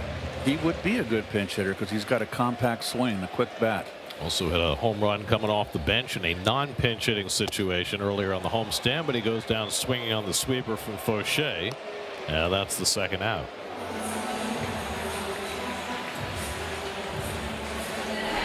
Fauché's got a good cutter. He throws it about 3/4, and that started right on the inside corner and ended up off the outside corner for the strikeout. So 2 out and 2 on. Now Jorge Polanco, who scored the only Met run in the 5th inning after reaching on an error. Trying to snap an 0 for 21 stretch here with 2 out and 2 on. Fauché misses away with a sinker for ball 1. Polanco 0 for 2 in his career against Fauché, who began his career at Tampa Bay, now in his 3rd year with the Marlins.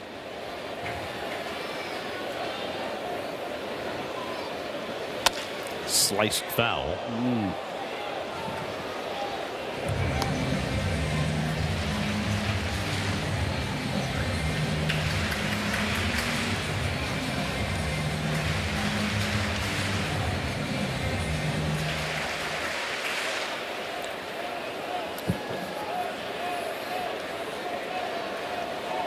1-1 to Polanco.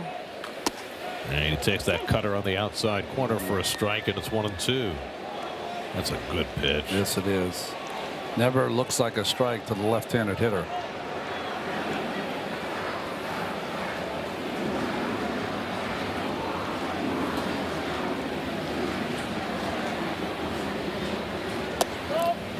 Polanco takes the curveball away, 2-2. I always thought the master of that pitch was Roy Halladay.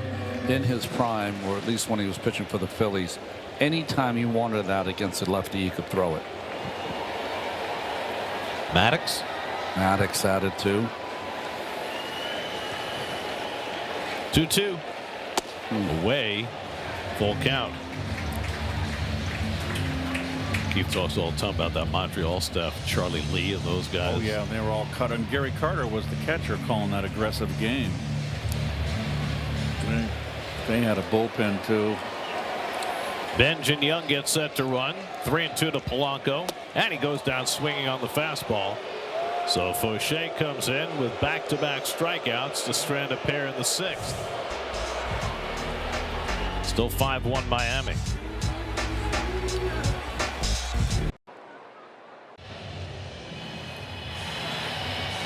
The hunt is on. Be one of the first 15,000 fans at the game against the Nationals on Saturday, August 15th, and get a K-Pop Demon Hunters jersey. Ooh. Get your tickets now at Mets.com/tickets. I have no idea what I just said. Yeah. Do you know? I do know. It's very contentious in our house. Yeah. Go ahead. They're not of age to watch the K-pop Demon Hunters yet. But they'd like to. They would love to. You know, but they'll have the shirt. I recall something similar when my kids were young with the Power Rangers. Oh, okay. Yeah. What was wrong with the Power Rangers? Just the battle and the fighting? A little bit, yeah. Okay. A little bit violent. Joe Max had a good day with a double and a 2-run single. Xavier Curry has already worked 2 innings in relief. And now asked to go a third, and there's nobody up behind him. And Mac pops one up. Marcus Semien, who just pinch hit and stayed in at second base, gets his first chance. 1 away.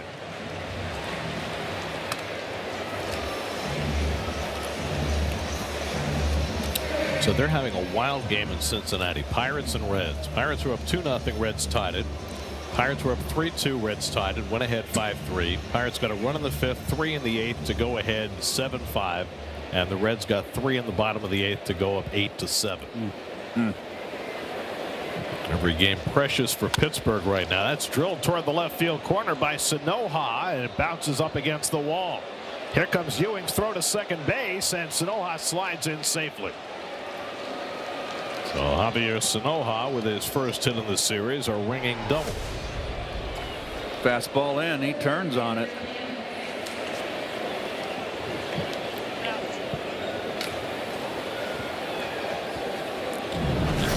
Talking about that Cincinnati Pittsburgh game, I got a stat for you. Are the Mets challenging the call at second? You know what happened is that if they are, Sanoha styled, and when he slid into second, he popped up off the bag like ta-da. And if he did that, maybe Semien stayed on with the tag. Andy Fletcher and James Hoy are the crew chiefs in the replay center. Watch this. So he slides in and he gives a little style coming up off the bag. Oh, how about that? He got back.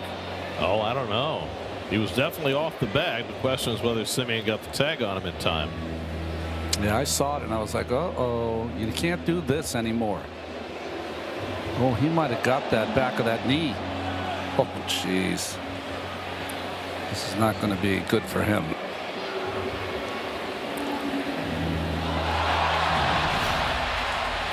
It's supposed to be a pop-up slide, not a pop-off slide. Pop off to the dugout. I was saying about the Bucks. After review, calls overturned, runners out. Not good. So scoring a single and then 7-4 on the putout, and a little embarrassing for Senior Sanoja.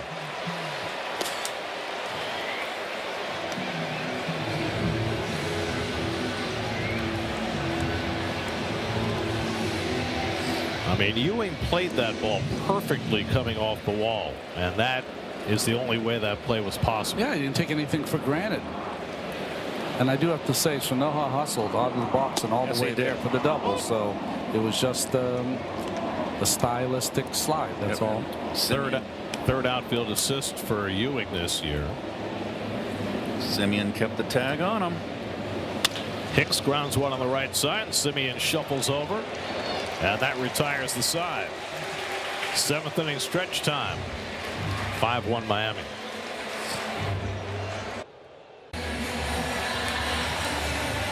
Spider-Man, Spider-Man. A lot of Spideys in the ballpark tonight. Hyundai Mets in-game box score: 5 hits, 2 of them for Carson Benj. It's got an unearned run in the 5th. That's all. They've left 7 runners on base over the last 3 innings, and they'll try and get it restarted in the 7th. I mean, that's like an alternate Spidey. Yes. Right? Black and white. It's the Saturday jerseys. City Connect. What is that? It's like Nacho Libre. Yes. Francisco Alvarez walked his last time up. 0 for 1 on the night. And Calvin Fauché, who got the last 2 outs in the 6th. This is low and away for ball 1.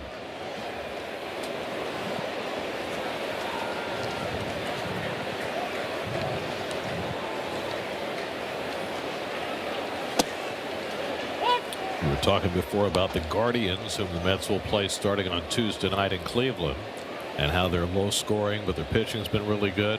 Well, case in point tonight, they're up 1-0 on the Diamondbacks in the 8th, behind Tanner Bybee, who's allowed just 2 hits through 7.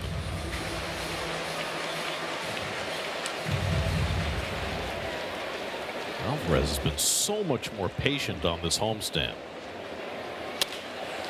Flies that one toward the right field line.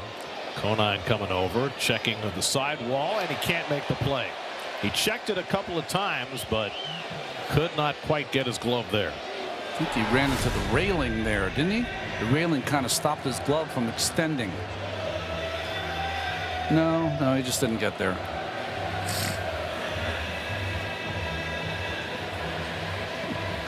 Just a little tardy. Nice effort. So Alvarez back at the plate with a 2-2 count. And Fauché gets him chasing. 3 batters, 3 strikeouts for Fauché, 1 down in the home 7th.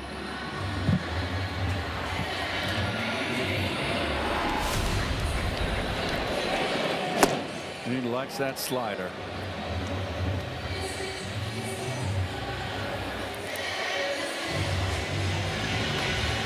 So 1 out and nobody on. Now A.J. Ewing, who has the only RBI for the Mets tonight, single to center in the 5th. He's had 3 good at bats, only 1 hit to show for it. He takes a sweeper for a strike. Jansen Junk went the first 5 for Miami, gave up an unearned run on 3 hits. Cade Gibson gave up 2 hits in a third of an inning, but Fauché came in to put down the threat.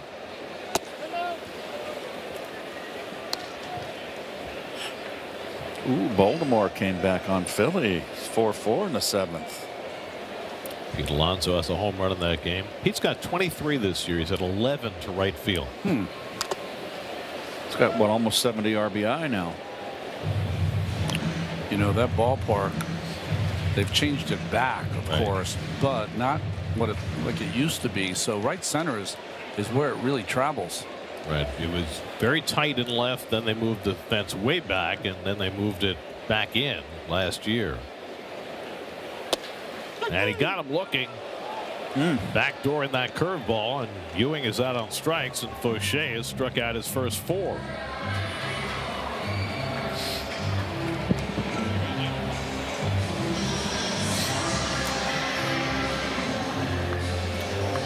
Reds wound up winning that game 8-7 over the Pirates. That's 4 straight losses for Pittsburgh. Now 3 games behind in the wild card, and you have to wonder, with Paul Skeens struggling right now, are they going to beef up at the deadline? Before this start tonight, his last 13 starts, he's 3-7 with a 4.84 ERA, and that might have went up today. Yeah. He'll sit around again.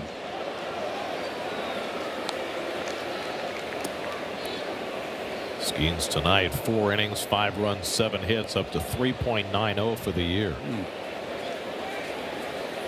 He was the odds-on favorite for the Cy Young coming into the season. Baseball's a funny game. After the game tonight here on Pix 11, it's New York Nightcap presented by Nissan. Figgy and Joe Masseri will have all the latest news from around the New York sports scene. Just when you got this game figured out, it throws a haymaker at you. 1-2 to Lindor, and he pounds that one into the ground. The Reds winning that game tonight. Last night, Ellie De La Cruz, 3 extra base hits, 2 stolen bases. Last Red to do that in one game, 1898. Oh, Wow.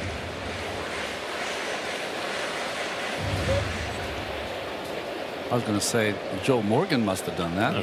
Garrick Davis. I mean, there are a lot of candidates for that. Ken Griffey could have done it for. He's a heck of a player. He steal a lot of bases. Griffey Yeah, he was hitting that 2-hole. I mean, they let Pete off. Griffey hit second. Morgan hit third. Bench hit 4. Foster hit 5. Perez hit 6. Concepcion 7, and Geronimo 8. Quite a lineup. That's why they call it the Big Red Machine. Yes, sir. And Lindor just got a piece of that to stay in the at bat. It's outstanding recall, Keith. So whenever you feel like maybe it's slipping, we'll just quiz you on the Cincinnati Reds in the late 70s. Well, the Reds are a team you don't forget. 62 Giants. He's really good at those. Chuck Hiller, second base. Jim Davenport. Jose Pagan played short. Cepeda at first. McCovey in left. How about that? Felipe Alou in right. And some guy named Mays in center. Yep. I didn't even know McCovey played left. How about Came up and that's why they traded. He was in left field. Was Tom Howler up then, or it might have been Ed Bailey. Ed Bailey, Big Ed Bailey? Yep. come home? That's one of Bob Murphy's all-time calls. Ed Bailey was catching. Maybe for the Braves at that time, maybe the Reds. Yeah, he was a Brave. Yeah, and there was a collision at home plate, and there was a fight, and Murph goes, "We've got a real Pier 6 brawl going." With Big Ed Bailey.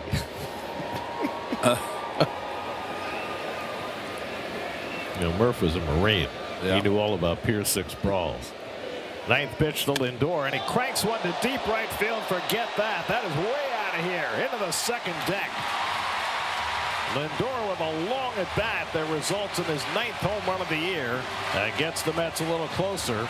His 150th home run as a Met moves past Carlos Beltran into 7th on the all-time Mets home run list.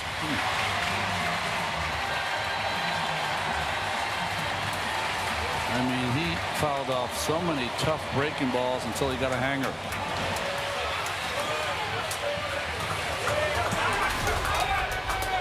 Yep.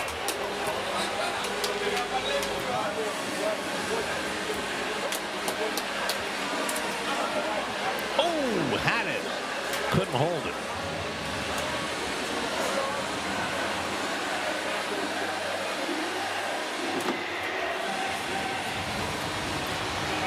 Lindor hits his 9th of the year. 5-2 Miami. Pitching change. Former Met Tyler Zuber coming in for the Marlins. We'll be right back.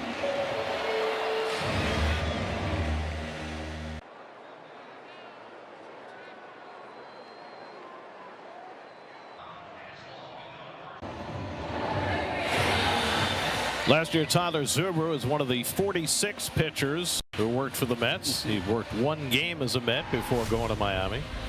This was Cleve McCullough talking to Calvin Fauché as he took him out of the game. Yeah, we need Mr. John Boy to read lips there, but I don't know. He's pitched 5 times in the last 8 days, so maybe just some appreciative words from his manager. That's all I can guess.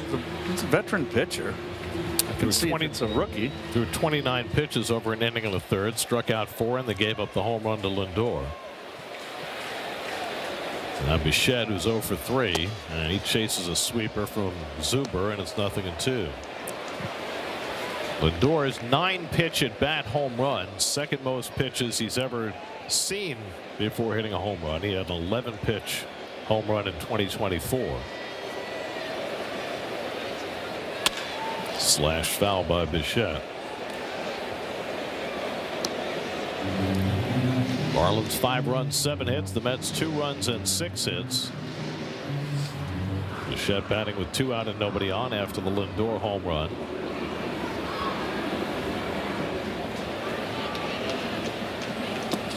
Zuber sweeps one outside. It's 1-2.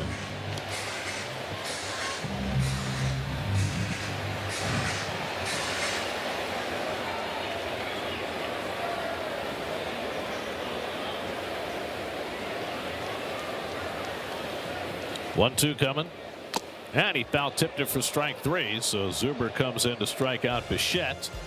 Lindor's home run gets the Mets a little closer. Almost had it. Oh, stone hands. 5-2 after 7.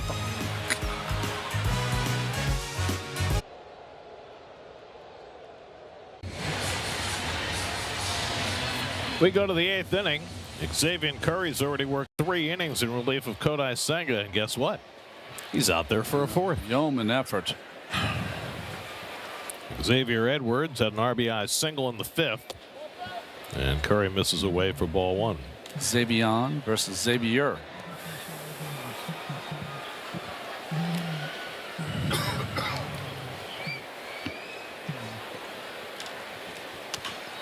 In the battle of the X's, Edwards pops one up.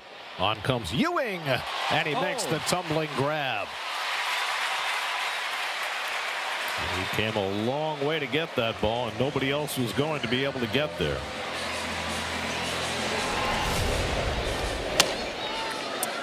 The more I see him, whether it's in center field, second base, left field, this kid could play anywhere in the diamond if you asked him. Just a ball player. Nice play.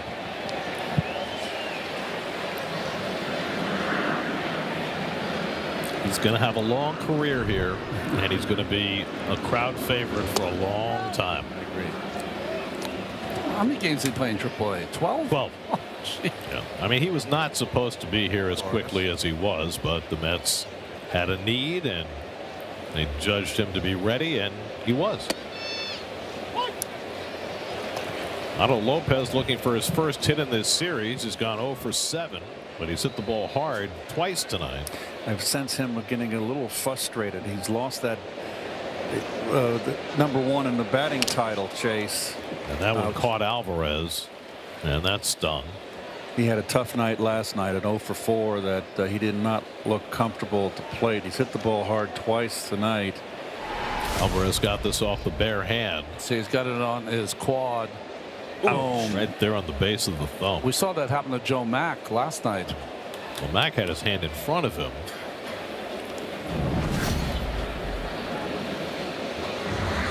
Battered, bruised. Life of a catcher. So Andrew Painter pitched great for the Phillies. Orion Kerkering came in, gave up 4 runs. No. Oh, Gunnar Henderson 2-run triple to put the Orioles in front 6-4 in the 8th.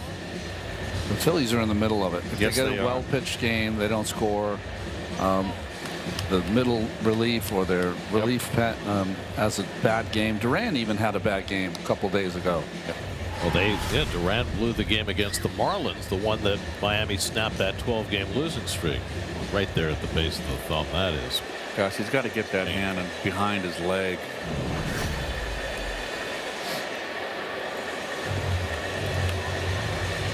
I mean, those games are big for Philly, but they're also big for Baltimore. They're only 2.5 out of the wild card. Chopper out to short. In comes Lindor to field and throws out Lopez 2 away. The Mets have handled Lopez pretty well this year. He looks a little frustrated. This is what, the 8th game between these two clubs? Well, they haven't handled Stowers so far in this series. He's homered in each of the first 2 games. Drove one out to right center his last time up against Curry, who misses low with a fastball.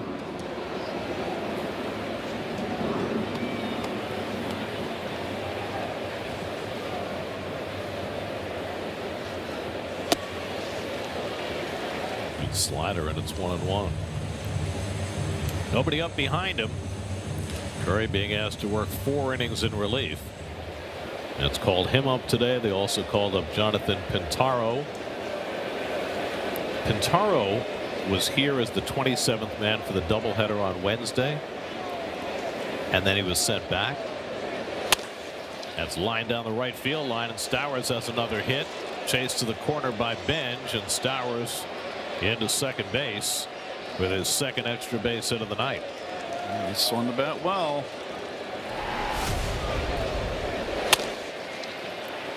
He chokes up. He's a big, strong kid. We documented that he has a lot of swing and miss in his breaking ball, but he also has a lot of extra base hits when he does put the breaking ball in play. So a runner at second with 2 out. Griffin Conine coming up. So Pintaro gets sent back after the day-night doubleheader. He had warmed up twice during the game, so he had 72 hours to report to the minors. He wasn't going to pitch the next day because he'd been up twice. So he stuck around and stayed in New York. He had some friends here, and he watched the game from the stands last night. And then after the game, got the phone call. Mitcher's been traded. You're back. The pitcher's been traded, and we got a pitcher that just went on the IL. So he never left. Wow. The ball's converted into the ball. New York has 1 challenge remaining. Let's lose the challenge. So that was fortuitous, right? I mean, he could have gone all the way back to Syracuse, but he stuck around, and good things happen. I mean, the way things have worked here, I would stick around every single time for 72 hours. Things change pretty quickly. Oh, that was a strike that looked like a ball. And he's going to win the challenge here. It was a ball. The back-to-back misses. Ooh. This is the ball by ABS challenge presented by Nissan. See Conine with his head went like, what are you thinking? Conine had singled and walked tonight, 1 for 2. And he pops this one up. Could be playable for Bichette. And he's got room to make the grab, and that retires the side. Curry goes 4 innings in relief. That's down by 3.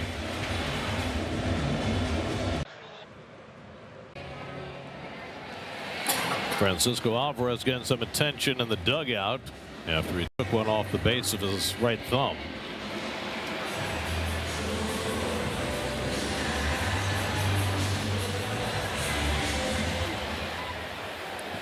That's come to bat in the bottom of the 8th against Tyler Zuber. Carson Bench is 2 for 3 tonight, a single and a double, and he takes a sweeper for a strike. Bench, Robert, and Young for the Mets in the 8th against Zuber, who struck out Bichette to end the 7th.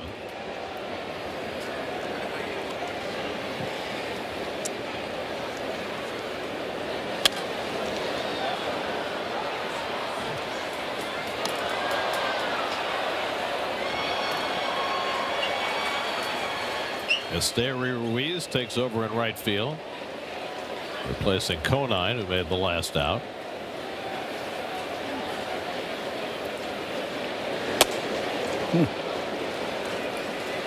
Tyler Zuber, the 4th pitcher of the night for the Marlins.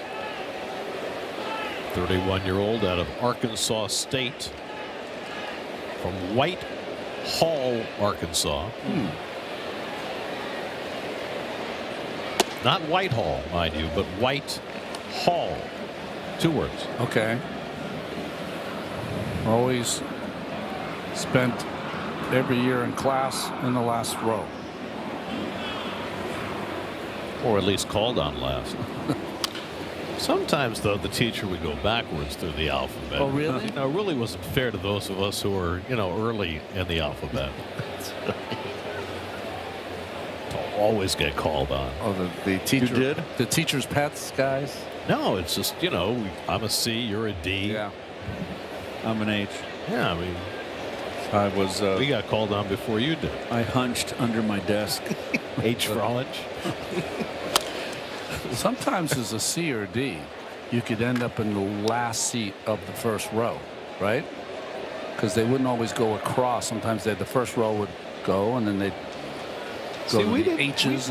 We didn't second sit row. by name, but they tended to go down the roster calling us by name. Oh, yes. You know?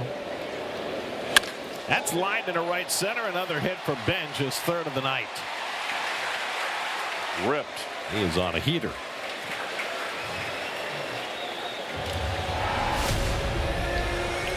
Fastball, belt high, out over the plate.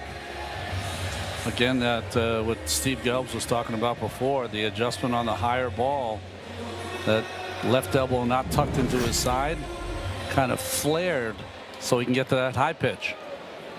So now Luis Robert, who's been up 3 times and struck out all 3. Trying to avoid the dreaded golden sombrero. He had the big hit last night in the 8th inning.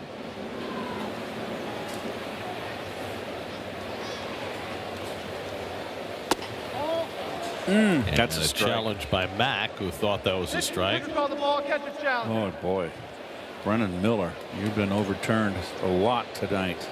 Pitch is a strike, Miami retains.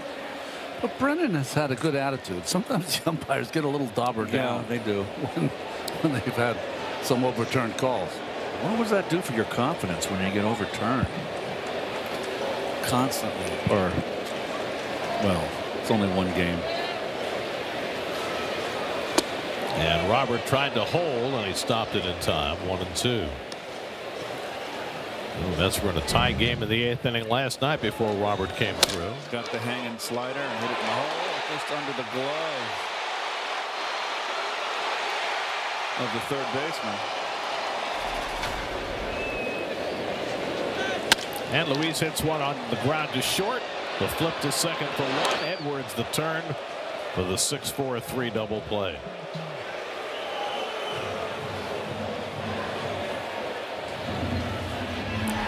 Well, he hit it hard, and that's only way you can double him up. Beautiful double play right there. Tailor-made.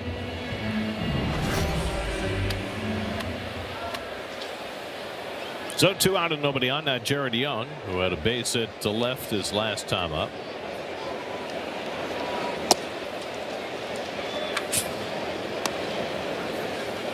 There is nobody throwing in the Mets bullpen. Mr. Curry's going to go. It's like he's going to go out 5 there for innings. a 5th inning. Oh, wow. He's only thrown 47 pitches so far, so.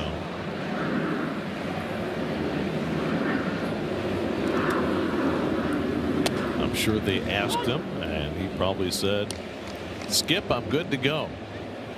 When you're on the shuttle, you're always good to go. Yeah, because you want the invite back. Well, what are you going to tell the skipper? No, I'm tired. I don't think so, right? But with the innings he's put in, he certainly can come to the 86 celebration tomorrow and watch it from the stands. Just like Jonathan Pintaro did.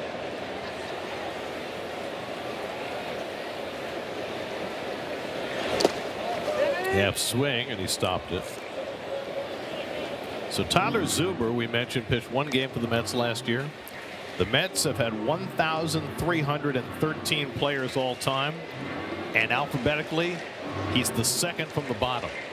When he came up last year, he was right there at the bottom, but this year, Gio Zuniga came up and pitched in one game, and he overtook him for the last spot. Remember Gio? He was only here for like a day. Spell that last name. Zuniga, Z-U-N-I-G-A. Like the actress, right? Wasn't there an actress, Daphne Zuniga, in the 80s? Really? I'm not familiar with like that. Phoebe Cates? That Yeah, era? that era. Came up with that Phoebe Cates pretty quick there. I mean, Fast Times at Ridgemont High.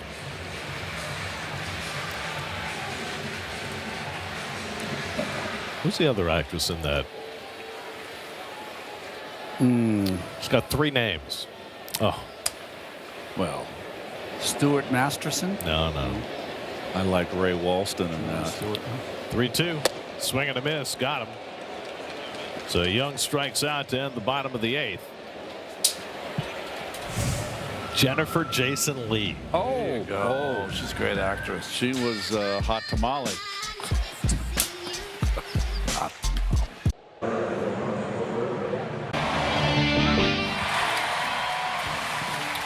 Mets baseball is brought to you by Pix11 in partnership with Wounded Warrior Project, by BritBox, stream the best of British TV, and by Slomin's. Visit ac.slomans.com for incredible savings on central air conditioning.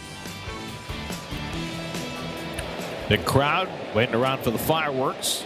That's hoping to provide them with some in the bottom of the 9th. First, Xavier Curry back out there for a 5th inning of relief. Heriberto Hernandez has walked and scored, struck out twice. The big inning for the Marlins was the 5th after Kodai Senga threw just 33 pitches in 4 scoreless innings. Having not pitched in 13 days, it started to catch up to him in the 5th. A couple of walks, a double by Marcy to put the Marlins on the board. Curry came in, gave up a couple of run-scoring hits. 4-run inning for the Marlins, and they've been in front ever since. And Curry's been in the game ever since. And now behind on Hernandez, 3-1, and there is still nobody up behind him in the bullpen. I don't know if the entire bullpen's been traded. But there's always that chance. I mean, last night we were told much later that A.J. Minter had not been available during the game last night because the trade had already been executed. So who knows what we're going to find out after the game tonight. I mean, Brooks Raley, after he pitched last night and pitched extremely well and got the win, talked like a man who knew he had made his last appearance as a Met. Minter was great for the Mets. Raley has been extraordinary for the Mets. Chop foul, 3-2 to Hernandez. I mean, some of the biggest trades, or the majority of the trades, could happen while you guys are in your hotel room in Cleveland, right? That's true. Yep. Or on the plane. On the plane. Yeah. When do you get into Cleveland, Gary? Would you fly on Tuesday or Monday? Monday late. Yeah. I get in late myself. Monday. 3-2. And that one fouled at the plate. Well, Alvarez is still out there, which is a good sign after he took that shot off his thumb in the last inning.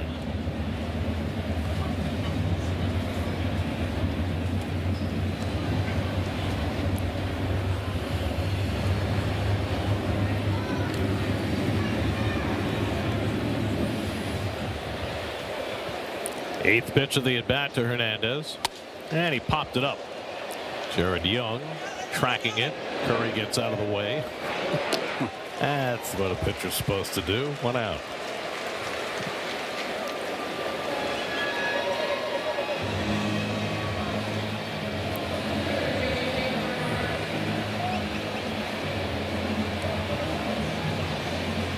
Now Jacob Marcy.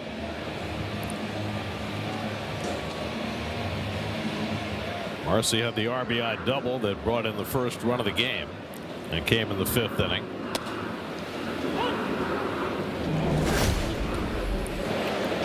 That 4-run 5th hit that bullet right by Young and stretched it into that double. And he pops this one up. And Bichette waiting for it to come down. 2 pop-ups, 2 outs. In the bottom of the 9th, the Mets will have Semien, Polanco, and Alvarez due up. And Pete Fairbanks, who has been the Marlins closer, is up in the bullpen. They also have the lefty John King up, presumably if they add to their lead. Joe Max had a good night, a single, a double, 2 RBIs.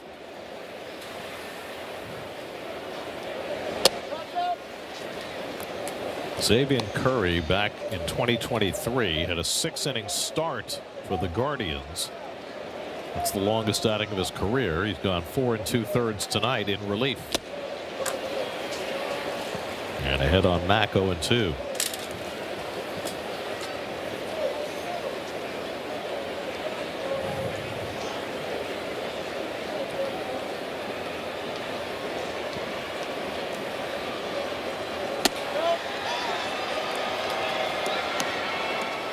Big doings in the American League West.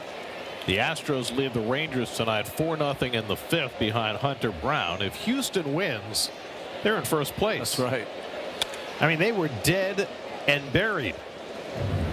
They're in first place, and if they win tonight, they win the season series with Texas. So they take the tiebreaker as well. And now 5-0. That's against Nate Eovaldi.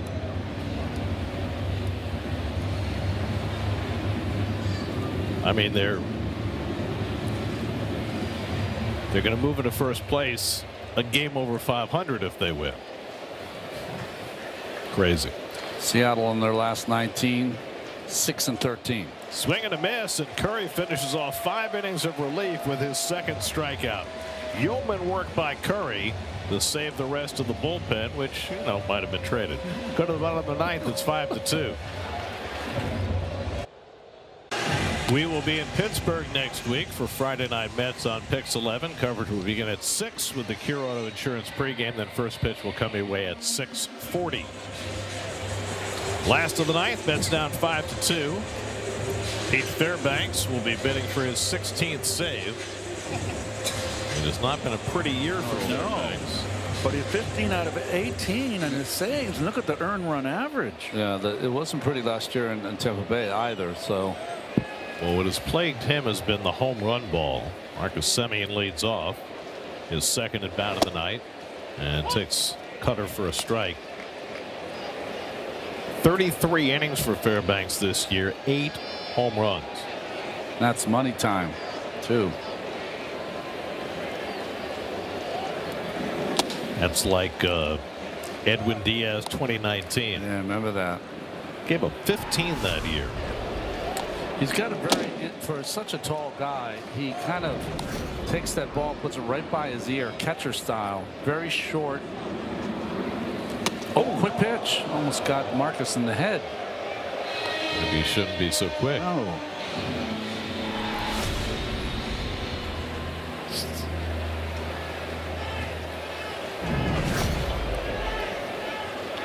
Polanco and Alvarez to follow. And Semien goes after a high cutter, and that's the first out. That's 12 strikeouts for Marlins pitchers tonight. 1 down in the 9th.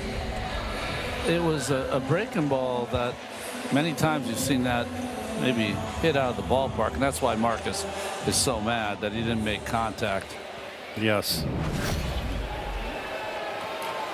So now Polanco is 0 for 3. Reaching on the error, scored a run in the 5th. Trying to snap an 0 for 22 as he steps up in the 9th.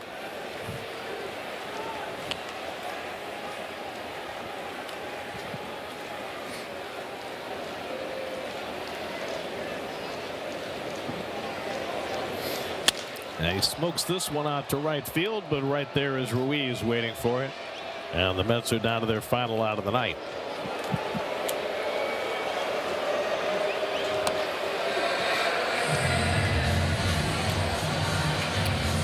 Third game of the series tomorrow will be on SNY. 4:10 first pitch. Zach Thornton against Tyler Phillips. Ceremonies honoring the 1986 team begin at 3:30. We'll have full coverage starting at 2:30 on SNY, and Keith and Ron will be down there enjoying the festivities, and we'll be watching. Yes. And we're looking forward to it. 2 out and nobody on. Alvarez is 0 for 2 and a walk tonight. And he flies one out to center field. Marcy going back to the warning track. Right at the fence, and he makes the catch, and that's how this one ends. The Marlins even up the series at a game apiece and hand the Mets just their second loss in their last 6 as Miami wins tonight 5-2. Well, Senga looked really good for getting that spot start through 4 innings, but 2 walks in the 5th started that inning, ended up Marlins getting 4 runs, and that was too much for the Mets to come back on. Stowers with another home run. Junk gets the win, now makes his record at 5-6 on the year. And Senga goes 0-8. Now Kodai Senga stepping in when Freddie Peralta was scratched because of a potential impending trade. Had 4 good innings, 1 bad one, and Xavier Curry.